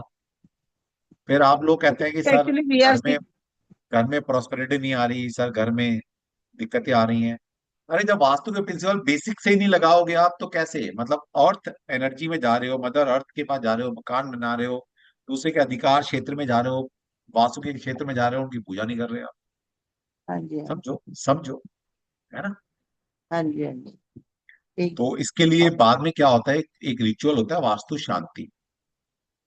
अच्छा जी। वास्तु शांति की रिकमेंडेशन तब है जब आपने एग्जैक्ट वास्तु के सारे प्रिंसिपल लगाकर मकान बनाया है। अगर कुछ त्रुटि रह गई है तो, ना हाँ जाने जी, जाने में कोई फॉल्ट कर दिया तो आपने जाने जाने कर दिया, तो अब हाँ जी। मकान बन जाने दीजिए। ठीक है, उसके बाद घर के अंदर एक अच्छी आचार्य को बुलाकर घर के अंदर वास्तु शांति करा लीजिएगा। ठीक है जी। ठीक है। हाँ। Thank you sir. चल, thank you। देखिए, मैं यहाँ कोई सामान वामान बेचने के लिए नहीं बैठा। ठीक है, जो गलत है बता दूंगा आपको, और मैं जैसे कह रहा हूँ आप शांति करा लेना, जो मैं कल या आगे हम रेमेडीज बताएंगे तो कहीं से भी लेना भाई, मेरा कोई मतलब नहीं है, ना मेरा कोई डीलर है, ना मेरे को कहीं से कमीशन आता है। ठीक है, मैं आपको लर्निंग पर्पज के लिए बैठा हूँ, सिखाने के लिए बैठा हूँ। चलिए। हाँ जी, रश्मिता जी बोलिए। राधे राधे सर। राधे राधे, बताइए। सर, मेरी नानी बताती थी कि वो जो मतलब बचपन में जितना सुना है इतना आइडिया तो नहीं है हाँ, कि वो जो वास्तु पुरुष होते हैं वो हर महीने घूमते रहते हैं, उसके हिसाब से नींव डाली जाती है, इतना तो बहुत ध्यान बढ़िया, है। बहुत बढ़िया, बहुत बढ़िया। बेसिकली लेकिन ऐसा नहीं है कि वास्तु हर महीने घूमता है। नो डाउट, वास्तु तो चर वास्तु भी होता है, नित्य वास्तु भी होता है, वास्तु डेली भी घूमता है, वास्तु महीने के हिसाब से भी घूमता है ना। वो बहुत एडवांस की चीजें, वहां तक नहीं जा रहे, लेकिन यस डेफिनेटली उनको दूसरे किस्म से पता था। लेकिन क्या होता है, सूर्य सिद्धांत पे चलता है वास्तु। ठीक है, वास्तु की जो नींव रखी जाती है, खुदाई की जाती है, वो सूर्य सिद्धांत को ध्यान रखी गई है कि सूर्य किस राशि में ट्रैवल कर रहा है, वहां से डिसाइड होती है कि हमारा नींव कहाँ खोदनी है पहले। हेलो। ओके।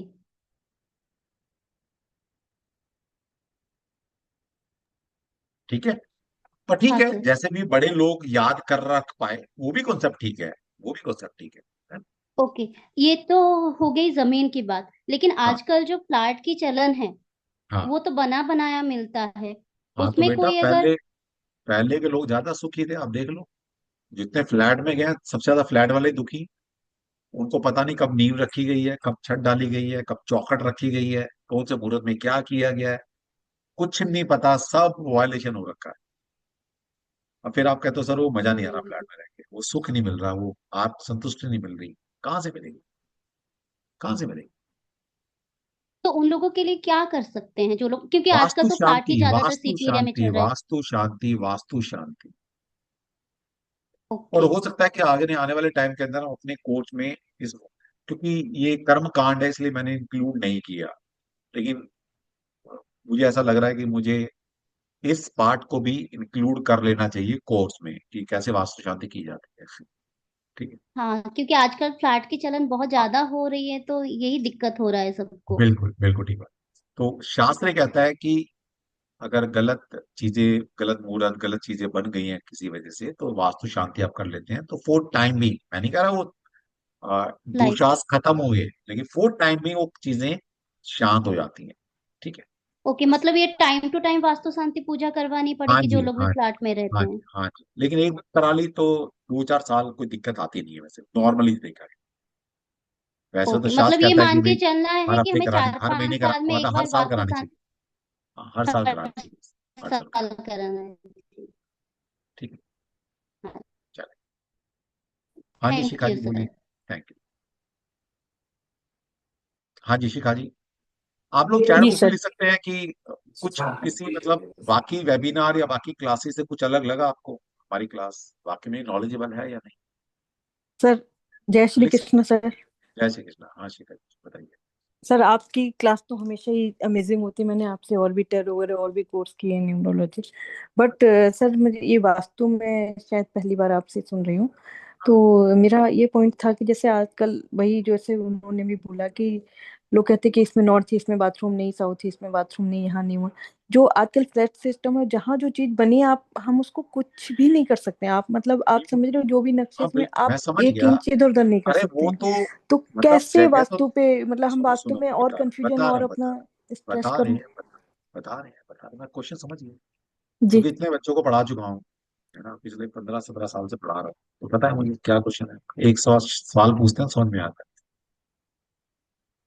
बेसिकली देखिए, हम तो ये मान के चल रहे हैं कि बेसिक से चीजें पढ़ाएंगे, लेकिन आगे ये भी बताया जाता है आपको कि बने बनाए फ्लैट में जाना है, बने बनाए मकान का वास्तु कैसे किया जाएगा, वो भी आपको कोर्स में बताया जाता है।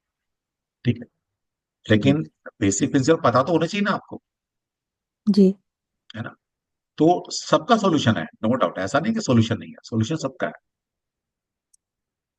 लेकिन अच्छा होता है, मतलब अच्छी जिंदगी कैसी है कि एक बीमार रह के दवाई खा खा के जिंदा रहना, और एक आता है स्वस्थ रहना, कौन सा ज्यादा अच्छा है वैसे?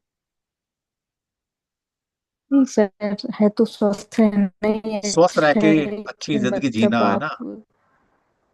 तो बस यही फर्क है। अगर आप बने बनाए फ्लैट में, जी। मकान में जा रहे हैं और वहां का वास्तु ठीक नहीं है, तो दवाई खा खा कर जिंदा रहना पड़ेगा, यानी कि रेमेडी कर कर कर आपको जिंदा रहना पड़ेगा, चीजें ठीक करनी पड़ेंगी।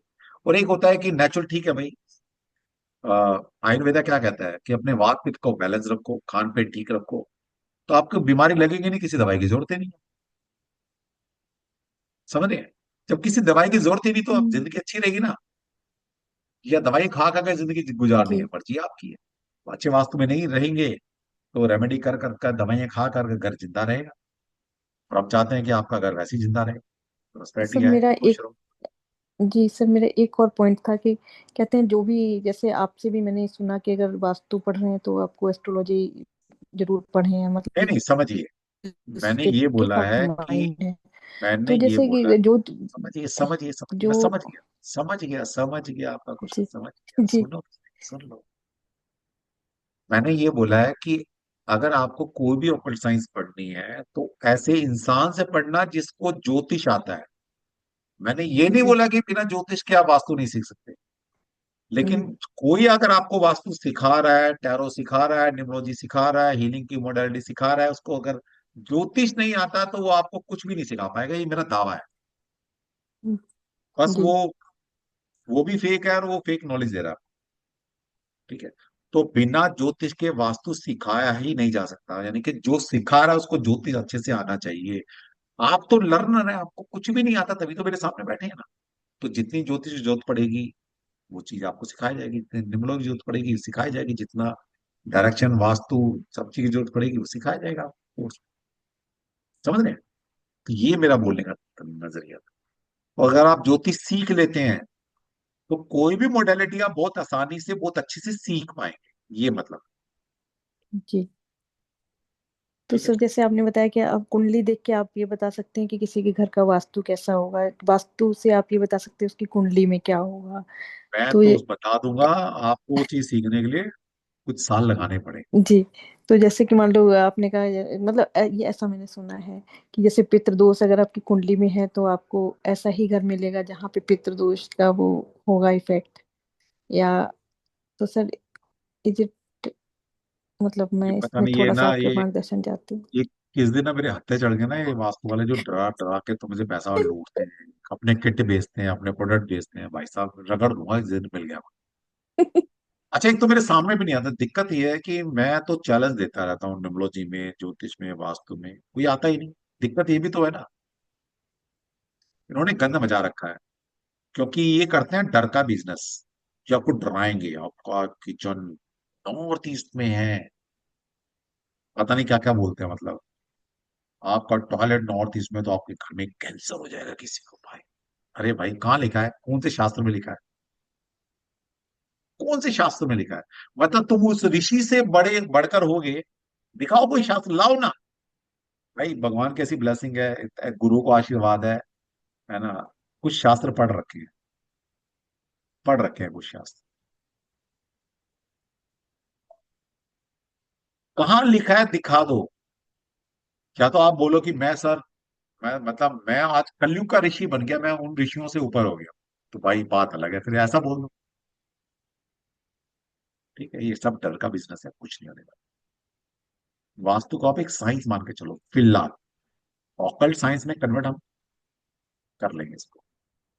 ठीक है शिखा? जी मस्त रहो, स्वस्थ रहो। ये शास्त्र जो बने हैं, जो ऋषि लोग ने ये रिकमेंडेशन दी है, हमारे सुख के लिए दी है, मानव समाज के कल्याण के लिए दी है, दुखी करने के लिए शास्त्र नहीं बनाया। लेकिन जिसको भी आप सुन लो, जैसे मैंने आजकल एक नया स्लोगन चल रहा है मेरा, जी कोरोना कैसे होता है, कैसे हुआ था कोरोना? टेस्ट कराने से। हम्म अगर आपने टेस्ट नहीं कराया उस टाइम तो आपको कोरोना नहीं है, अगर आपने टेस्ट करा लिया तो आपको कोरोना हो गया। कराया था आपने कोरोना टाइम में टेस्ट कराया था? हाँ जी शिखा जी बताइए। जी जी जी जी हाँ। कोरोना का हाँ टाइम आया था, आपने कोरोना टेस्ट कराया था क्या? जी करवाया था। तो कोरोना निकला होगा पक्का। सर पता नहीं निकला तो नहीं था। निकला ही होगा, ऐसा हो ही नहीं सकता। नहीं, उससे पहले फीवर वीवर आया था, लेकिन बट बाद में तो नहीं निकला था, मतलब अब वो पता नहीं वायरल था, फीवर था, क्या था, कोरोना चलो था जो या भी नहीं था, था। जिसने भी टेस्ट कराया उसको जी। कोरोना पॉजिटिव ही आया है, नाइन्टी जी। Nine point nine nine percent. तो कोरोना कैसे होता है? जैसे मेरे साले का फोन है, मेरा साला प्रिंसिपल है जंग स्कूल में। तो कोरोना टाइम की बात ही है, उसका मजाक कर लेते हैं हम। एक ही उम्र के हैं मेरे से, तो एक आध साल ही छोटा है। तो कह रहा जिया जी पता है कोरोना कैसे होता है? मैं बड़ा सीरियस, मैं कहा हाँ भाई कैसे होता है? कह रहा सर टेस्ट, कह रहा जिया जी टेस्ट कराने से होता है, जो भी टेस्ट कराता है कोरोना हो जाता है उसका। ठीक। इसीलिए बट गवर्नमेंट ने बाद में टेस्ट बंद कर दिए थे और बंद कर कोरोना दिया, अब आप कम क्या हो करें, गया। मतलब सबको हुआ है ना? तो कोरोना टेस्ट कराने से होता है। और आज की डेट में आपकी जिंदगी में परेशानी कैसे आती है पता है? आज की डेट में आपकी जिंदगी में परेशानी कैसे आती है? जो हम एक्नॉलेज कर लेते हैं, नहीं। जो आप आप एक्नॉलेज अगर करते आपने हैं। अपनी जिंदगी को परेशान करना है, दुख को लाना है, ठीक है, डर का माहौल बनाना है अपने घर में, अपनी जिंदगी में, तो रील और पॉडकास्ट देखना शुरू कर लो। 2 4 दिन देख लो, ऐसा लगेगा भाई सारे नंबर मेरे दुखियां 248 भाई मेरे पास है, मैं तो सबसे दुनिया का गरीब इंसान हूँ। मेरा तो सर नॉर्थ मैंने ईस्ट में टॉयलेट हो गया, साउथ ईस्ट में ये हो गया, मैं तो बर्बाद होने की कगार पे खड़ा हूँ। मेरा सूर्य चंद्रमा ऐसा बैठा है, शनि राहु केतु वैसे बैठे हैं, मेरे से बड़ा दुखी आदमी कोई धरती पे हो नहीं सकता। सर मैंने ऐसे किसी के उसमें वेबिनार में सुना था कि अगर आपके साउथ वेस्ट में बाथरूम होता है तो रिलेशनशिप इशू होता है। और इत्तेफाक की बात, मतलब उस जस्ट पागल को कोरिलेशन, बोलना कि मेरे से बात कर ले। जस्ट ठीक है ना? कोरिलेशन रिलेट में बता रही हूँ मैं, मेरी बिल्डिंग में पूरे मतलब इसमें साउथ वेस्ट में बाथरूम है, और मेरी बिल्डिंग में किसी भी फ्लोर पे मतलब कोई भी कपल नहीं रहता है। अच्छा, मतलब किसी की शादियां ही नहीं हुई हैं, ऐसी पूरी बिल्डिंग में ऐसे लोग रहते हैं। तो सारे सुखी लोग रह रहे हैं वहाँ, जिसकी शादी नहीं हो क्या सुखी है? तो सुखी दुखी तो उसको हर उसको मतलब, गलती क्यों देख रहे हो आप? नहीं गलत सही नहीं, मतलब अभी ठीक है देख सर, लो, मैं यहाँ पे दे हैंड आर रेस करवा लेता हूँ, जितने शादीशुदा हैं कितने सुखी हैं। दे आर वेल ऑफ, मतलब लाइफ में अच्छा कर रहे, करियर वाइज सब ठीक है, मतलब ठीक है, मतलब बाकी तो आप नहीं जानते आप, किसी को। अरे ये कोई लेकिन ऐसा हाँ, रूल नहीं मतलब है, एज ऐसा सच, रूल मतलब नहीं है, पूरी कोई बिल्डिंग में रूल नहीं है कोई ऐसा वास्तु मैरिड में। कपल नहीं है, एज सच कोई कोई ऐसा बिल्डिंग में रूल नहीं मैरिड है कपल। कि साउथ में बाथरूम होगा तो आपकी शादी नहीं होगी, कोई रूल नहीं है ऐसा। मतलब ये जस्ट इत्तेफाक, मैंने बोला ये ना, ये इत्तेफाक है जस्ट बस। इत्तेफाक है। और वहां क्या बताया गया? वहां ये बता रहे हैं कि रिलेशनशिप की प्रॉब्लम होगी, वो ये नहीं बोले कि शादी नहीं होगी। अरे हाँ, भाई मतलब प्रोजेनी शादी, इशू नहीं होगा तो जब किसी की शादी ही नहीं होगी तो आगे कोई बच्चे वाला इशू है ही नहीं, किसी की कोई मतलब कोई पूरी बिल्डिंग में किसी के बच्चा ही नहीं है, किसी का उसकी शादियां ही नहीं हुई जिनके। और जो लोग ओल्ड एज हैं, जो उनके पेरेंट्स हैं, उनमें वो भी सिंगल सिंगल हैं। ठीक, वो बाई जी। चांस है, ऐसा कुछ नहीं। जी। ठीक है, चलिए। हाँ जी, आगे कौन है हमारे साथ? एक सज्जन थे, बड़े प्यारे से थे, कौन है? चलो नवीन जी को ले लेते हैं, नवीन जी बड़े स्मार्ट लग रहे हैं। हाँ जी नवीन जी। राधे राधे सर। राधे राधे राधे राधे। सर जैसे अभी आप साउथ वेस्ट का बता रहे थे, हमारा घर ये बना था 2019 में। हाँ और इसमें साउथ साउथ वेस्ट में बेडरूम है और साउथ वेस्ट में टॉयलेट और बाथरूम है अटैच्ड। हाँ ठीक है। मेरे फादर मदर सर बिल्कुल ओके थे जब हम इस घर में आए। जब से आए हैं उनकी हेल्थ डाउन ही होती गई। अब आपके एक स्टूडेंट का मैंने लास्ट ईयर 5 डेज का बेसिक कोर्स करा था, वो कहते हैं कि south south west drainage zone है तो यहाँ पे एनर्जी ड्रेन होती है। मेरे दिमाग में ये बैठा। और लकीली मदर को लास्ट ईयर 19 सितंबर से बीमार भी होना शुरू, और इस साल 4 मार्च को उनकी डेथ भी होगी। और जब ठीक से इस घर में आए पैसा टिकता नहीं है सर साउथ वेस्ट का। आपके स्टूडेंट कहते हैं कि साउथ वेस्ट में बाथरूम हो तो पैसा भी नहीं टिकता। ठीक है। पहली बात तो क्या करें सर साउथ वेस्ट का। मैं बता देता हूँ। आपका नक्शा ले आना, है ना, कल या परसों जैसे भी रहेगा, नक्शा लेकर आप भेजेंगे मुझे, तो मैं सबको सिखाएंगे, सबको सिखाएंगे। ठीक है सर। बेसिकली क्या होता है कि किसी भी तरह का अगर वायलेशन साउथ वेस्ट में होगा तो हम्म। 2 चीजों की प्रॉब्लम आती है मोस्टली, देखने में जो है वो है कि लाइफ में स्टेबिलिटी नहीं आती। हम्म। लेकिन अगर मैं बोलूं कि साउथ वेस्ट में कोई आपने वायलेशन किया हुआ है तो फाइनेंशियल इशू आएंगे, तो ऐसा किसी शास्त्र ने रिकमेंडेशन नहीं दी है। लाइफ में बहुत तरह से स्टेबिलिटी नहीं आती, है ना, लाइफ में, मतलब शादी अच्छी नहीं चली तो भी लाइफ स्टेबल नहीं है। घर में बीमारी है तो भी लाइफ स्टेबल नहीं है, घर में थोड़ा फाइनेंस की कमी है तो भी लाइफ स्टेबल नहीं है, घर में बच्चे सुखी नहीं है तो भी लाइफ स्टेबल नहीं है ना। तो मेनली क्या है, वो फोर्थ एलिमेंट का जोन है, समझना ध्यान से, इसलिए मैंने आपको थोड़ा एलिमेंट और ये पढ़ाए हैं आज। अब मैं इन्हीं सब चीजों को डिकोड करूंगा नेक्स्ट क्लासेस में, तो लाइफ में स्टेबिलिटी नहीं आती, बस ये यहां से समझिएगा। दूसरा, जो बीमारी का कंसेप्ट आपने बताया, तो बीमारी के लिए बड़े सारे फैक्टर काम करते हैं, अभी तो बहुत मान्यूट, मतलब हम बहुत ही ज्यादा अ, अभी केजी वाली चीजें पढ़ रहे हैं, यहाँ पर फर्स्ट क्लास या केजी वाली चीजें पढ़ रहे हैं। जब मैं देवता वास्तु पे जाऊंगा, वहां से एग्जैक्ट चीजें पकड़ में आएंगी कि आपके घर का, आपके हर घर के अंदर 45 देवताओं का वास है, तो कौन से देवता के ऊपर एग्जैक्ट वायलेशन है, वहां से डिकोड होगा कि वो देवता आपको क्या दे रहा है। बेसिकली वो रूट है आपका। ठीक है, ये तो अभी बच्चों वाली चीज सीख रहे हैं आप, एग्जैक्ट वास्तु तो शुरू ही नहीं हुआ अभी तक, ये तो प्राइमरी क्लास चल रही है अभी आपकी। ठीक है, ठीक। बताएंगे आपको कि देवता की एनर्जी क्या होती है। ठीक है, ठीक है सर। तो बीमारी पकड़ने के लिए जैसे मैंने बताया वात पित्तन का, तो सबसे पहले हमारे घर में, अच्छा ये भी कल करके लाना थोड़ा सा, कि आपके घर के अंदर जो मेन बीमारी है आपके घर में किसी भी फैमिली मेंबर को, तो गूगल से या किसी डॉक्टर से या आयुर्वेदा वाले से पूछा ना कि वो कौन से त्रिदोष की वजह से है। वात पित्तन का, इन तीनों के किसी एक इम्बैलेंस होने से आपको कोई भी बीमारी लगती है।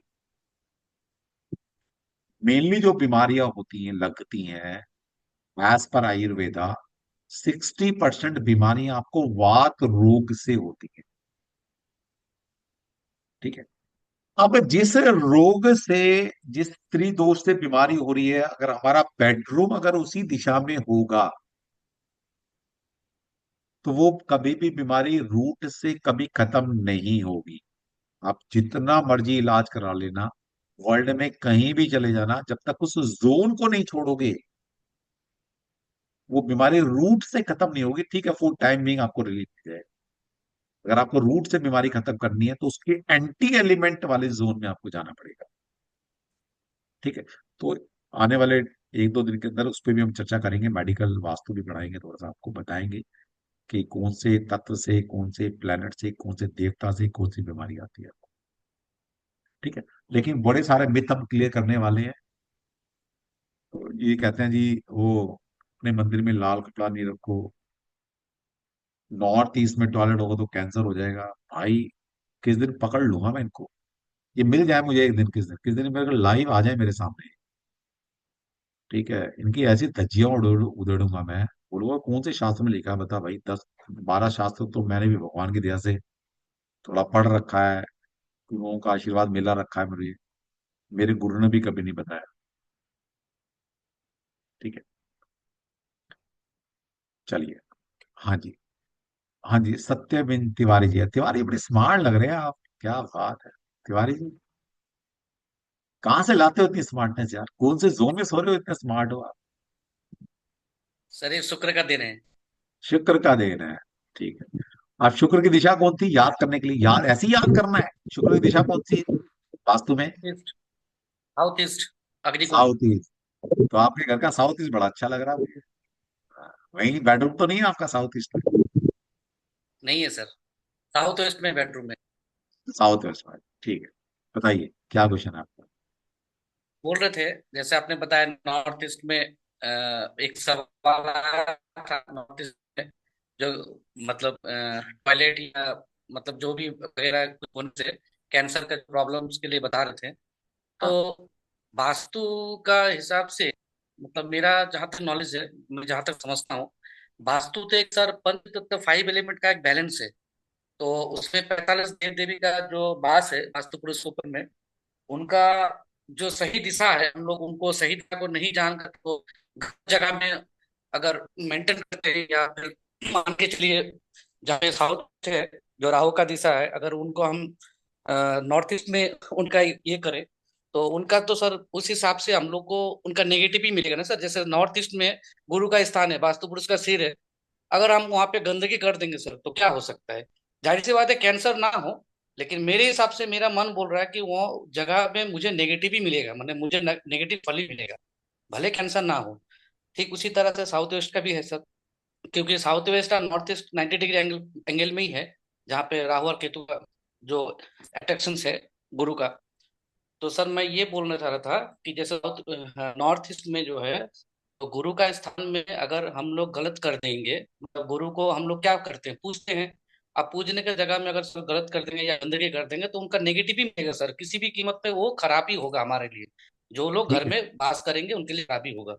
ये ये सर मैं मानता हूँ, पता नहीं अभी आप इसके ऊपर में क्या बात करेंगे, क्या बताएंगे हमको, मतलब ठीक है। कहाँ तक सही होगा क्या गलत होगा। नहीं, आपने और बड़ा अच्छा दूसरा बोला है। वास्तु, आपने बड़ा अच्छा हाँ, बोला है। मैं आपकी बात से लाल के मैं आपसे बात के 200% एग्री करता हूँ। लेकिन और सिर्फ थोड़ा सा ये बोलना सिर्फ, कैसे। सिर्फ ये बोलना कि वहां से कैंसर ही आएगा, वो गलत है। समझ रहे हैं बात? वहां से कैंसर आएगा, यही ये बात बोलना गलत है। चलिए, कोई बात नहीं, आगे बताएंगे आप। बेसिकली समझिए बात को। दो तरह के लोग हैं धरती पर। एक जो डर का बिजनेस कर कर, आपको रेमेडी बेचकर, आपको डरा कर कोई कोर्स या कोई सामान बेचना चाहते हैं। एक है कि आपको वाकई में एग्जैक्ट नॉलेज देकर आपकी आंखें खोलना चाहते हैं। तो हम वो हैं जो आपकी आंखें खोलना चाहते हैं। अब आपकी मर्जी है, अगर आपने डर का बिजनेस करना है, डरना है, तो डरते रहो। कौन मना कर रहा है? अगर आपने आंखें खोल ली है तो हमारे वेबिनार में जुड़ो, हम आपकी आंखें खोल दें। ठीक। एक दो चीज और बताते हैं, आज का सेशन एंड करते हैं। आप में से बहुत सारे लोग या बहुत सारे कंसल्टेंट आपको बताएंगे कि अगर आपका घर का मंदिर से डायरेक्शन में नहीं है तो आपके बुरे फल मिलेंगे। ऐसा किस किस लोगों ने सुना हुआ है, या पढ़ा हुआ है, या वेबिनार में सुना है, या जानते हैं? कितने लोग ऐसे हैं? यस लिख दीजिए। कि अगर आपका मंदिर घर में गलत डायरेक्शन में बना है तो आपको पता नहीं क्या उसके नेगेटिव मिलने वाले हैं। कुछ भी नेगेटिव जो बोला उन्होंने, कितने लोगों ने ऐसा सुना है? यस यस यस यस लिखो, जिसने सुना है, पता है, या कहीं पढ़ा है किताब में या किसी वेबिनार में सुना है। अभी तक सभी का यस आया है। सभी लिखे। अच्छा, एक ने लगाया I said I don't know. बाकी रश्मि था, और नीलम, और बहुत सारे लोग, मैं पढ़ भी नहीं पा रहा, इतनी फास्ट मैसेज आ रहे हैं। रश्मा, रेशमा, सभी लिखो प्लीज, जिसने भी सुना है या पढ़ा है। ओके, बहुत सारे मैसेज आ गए। रेखा ने भी लिख दिया है। सबने सुना है, सबने यस लिखा है कि सर यस। यही पता है कि नेगेटिव इफेक्ट आते हैं। और अगर मैं आपको बता दूं कि आपने अपने घर में, घर के अंदर जो मंदिर या पूजा घर बना रखा है उसको किसी भी दिशा में बना लो, उसका 1% क्या, 0.000001% भी कोई नेगेटिव इफेक्ट नहीं आने वाला। ये मैं दावा करता हूं। और अगर किसी को इसके ऊपर कोई डाउट है, बड़े से बड़ा वास्तु शास्त्री कोई है, तो मेरे से ओपन प्लेटफॉर्म पर, ओपन प्लेटफॉर्म पर, any time, any place, any time मुझे इनवाइट कर लेना। उसका 1.000001% भी कोई नेगेटिव इफेक्ट नहीं आने वाला। आप बताओ, ये आपको डरा रहे हैं या नहीं डरा रहे? सुरेश जी, मैं आपको ढूंढ रहा था। सुरेश जी, आपने शायद पहले अनम्यूट, आपने हैंड डाउन कर लिया था, आप नजर नहीं आ रहे थे। आप बड़ा ध्यान से सुन रहे हैं मेरी क्लास को। मैं आपकी तरफ बड़ा, थोड़ा सा अट्रैक्ट हुआ आपकी तरफ। हाँ जी सुरेश जी, अनम्यूट कीजिए अपने आप को। ठीक है, तो इस कदर का इन्होंने कदर मचा रखा है। आपने अपने घर के अंदर अपने डायटीज, अपने देवी देवताओं को कहीं भी स्थापित कर लीजिए, उसका कुछ भी नेगेटिव इम्पैक्ट नहीं आने वाला।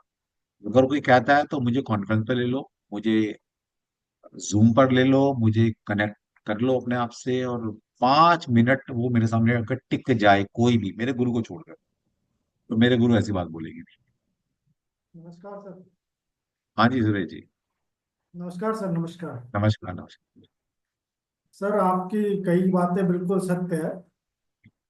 मैंने भी कुछ वेबिनार्स देखे हैं वास्तु के ऊपर और न्यूमरोलॉजी और बाकी ऑकल्ट पे। तो सबका यही रहता सर एक्चुअली ना कि वो डर पैदा करके और अपना कोई कोई पेंटिंग बेच रहा है, कोई इत्र बेच रहा बस है, बस कोई बस बस बस बस बस। वो सारी चीजें बेच रहे हैं सर। समझ में आ गया था।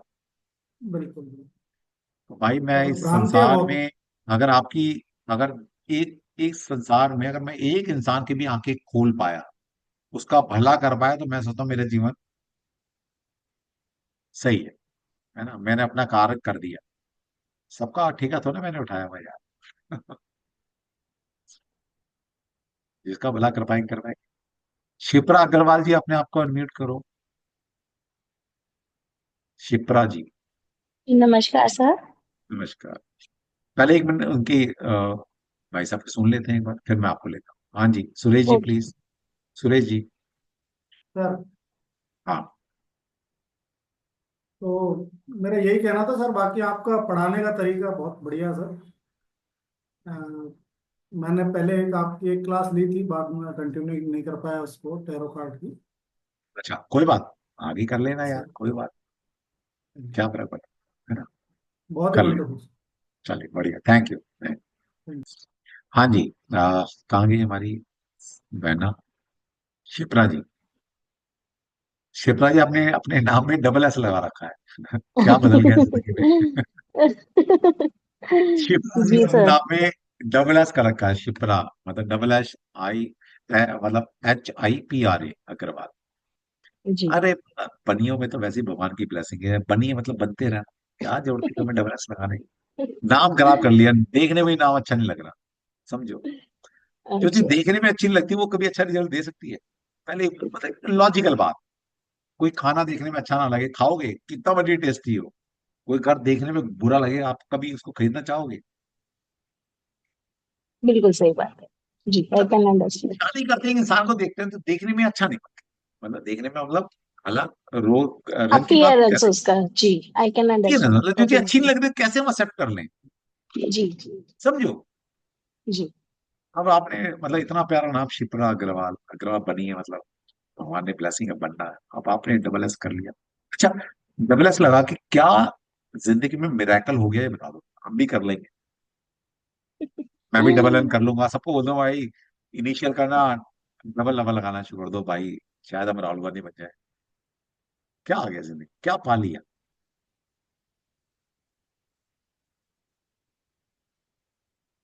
बेसिकली क्या है, हमारे दिमाग में ये बात डाल दी गई है कुछ टाइम, कुछ लोगों ने, कि नाम चेंज करने से भाग्य बदल जाता है।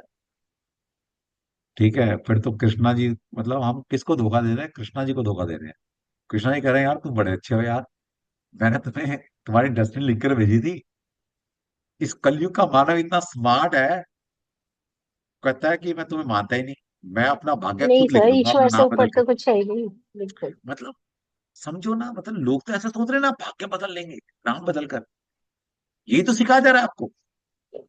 सर ट्राई हो रहा है, देखते हैं, लेट्स सी क्या रिजल्ट मिलता है। कुछ मिलेगा नहीं तो हमारा कोई चीज हमने कुछ करा नहीं है, सिर्फ इनिशियल चेंज करा है, वापस आ जाएंगे। नहीं नहीं, समझो, समझो ध्यान से समझो।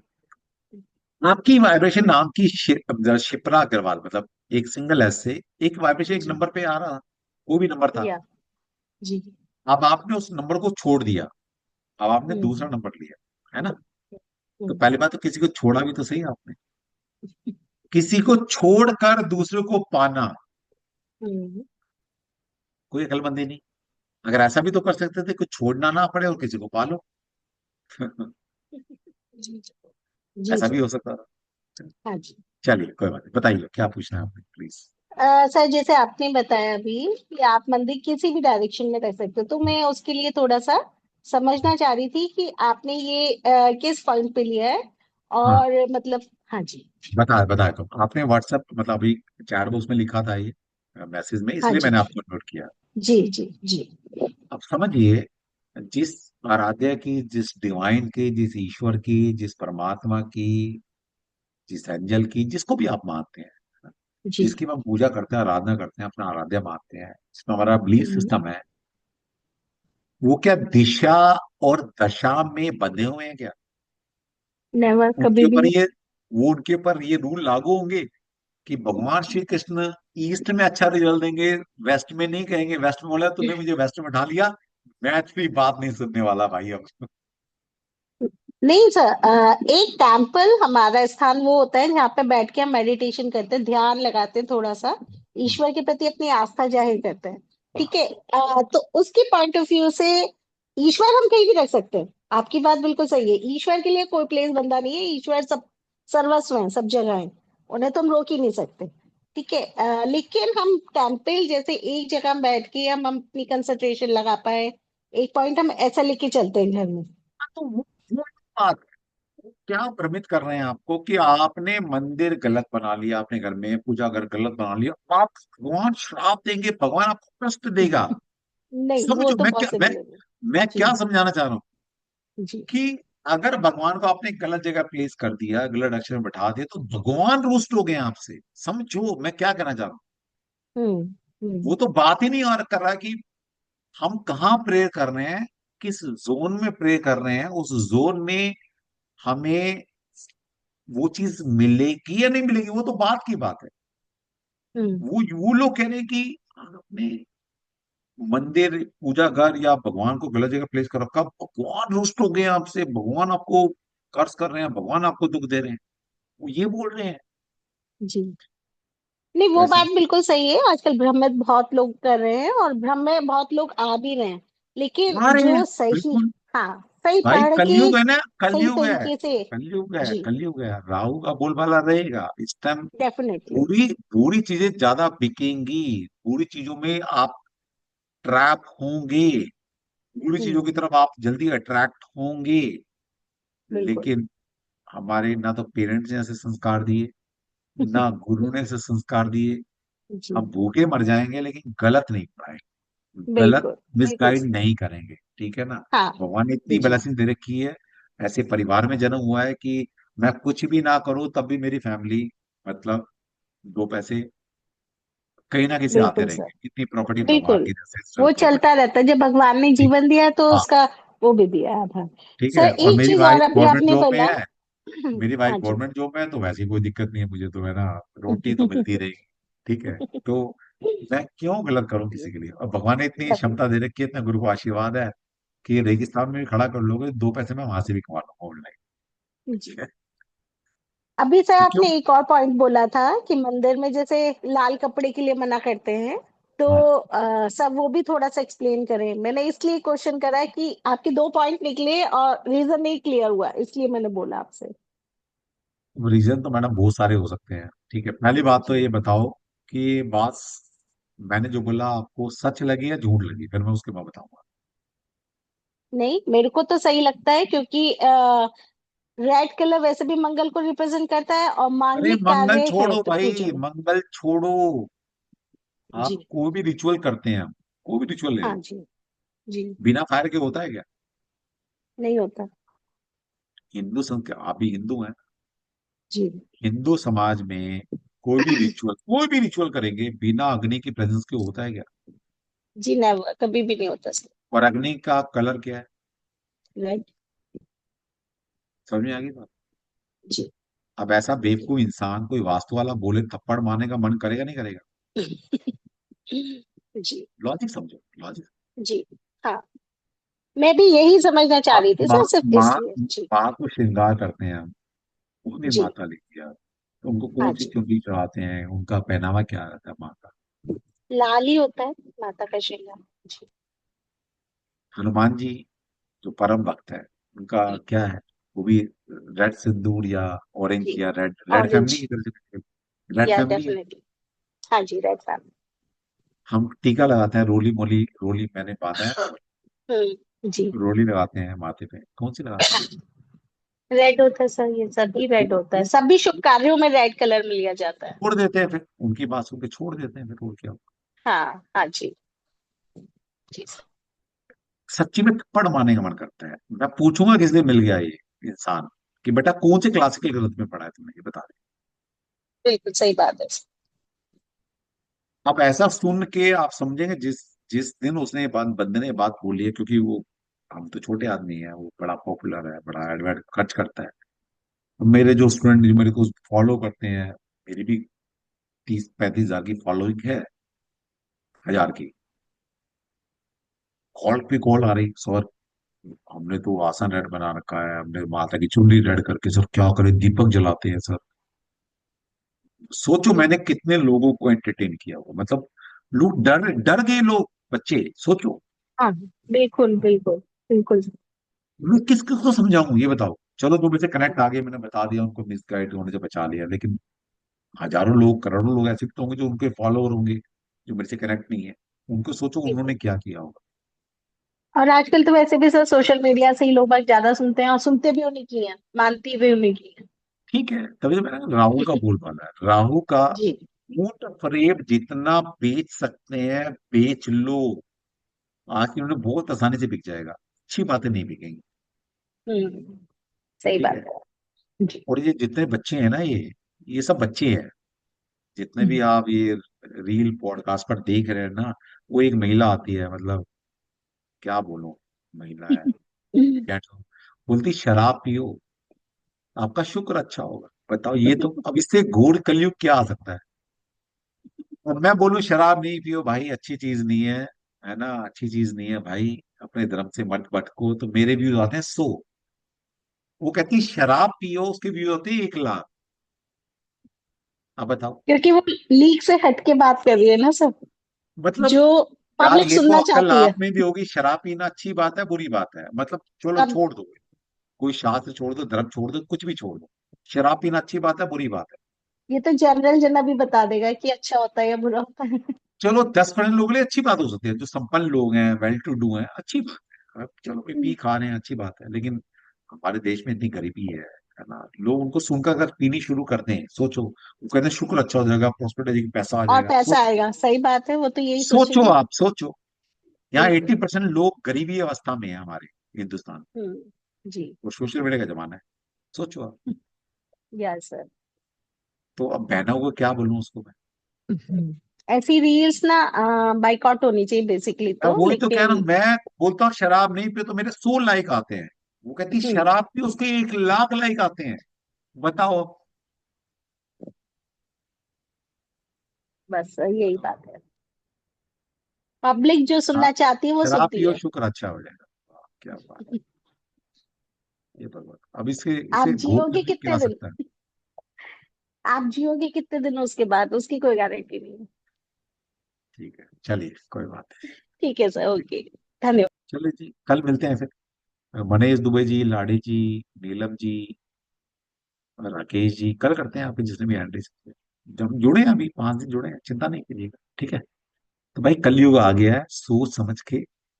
भाई मैं तो गलत नहीं पढ़ाने वाला ना गलत करने वाला, ठीक है ना। चाहे फेम मिले ना मिले, पैसा आए ना आए, मुझे परवाह नहीं। और मेरे साथ भगवान कृष्ण जी जुड़े हुए हैं, ठीक है ना।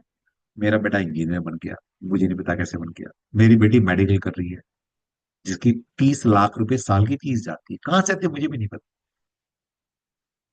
ठीक है। अगर आप सोचते हैं कि आप ही सब कुछ कर रहे हैं, तो आपकी गलतफहमी है। कर वो रहा है ऊपर वाला। आप नेक नियत से काम करो, कहाँ से पैसा आएगा, कहाँ से फेम मिलेगा, किसी को कुछ नहीं पता। ये जो खुशियां है ना इन लोगों की, वो टाइमिंग है। बता देंगे, अभी इसी चटनी में बता दूंगा मैं। ये जो बहन जी हमारी जो कहते हैं शुक्र शराब पियो शुक्र अच्छा हो जाएगा, वो एक वो आता है, पता नहीं क्या नाम है, कुआ नंबर, हाथी नंबर, खाई नंबर, ग्रीन पेंसिल लिखो तो किस्मत तुम्हारी, अभी इसी जर्नी में बता देंगे आपको कि डेस्टिनी का है। इसी जर्नी में उनके हालात बता दूंगा, और 2 4 से 5 साल। ठीक है।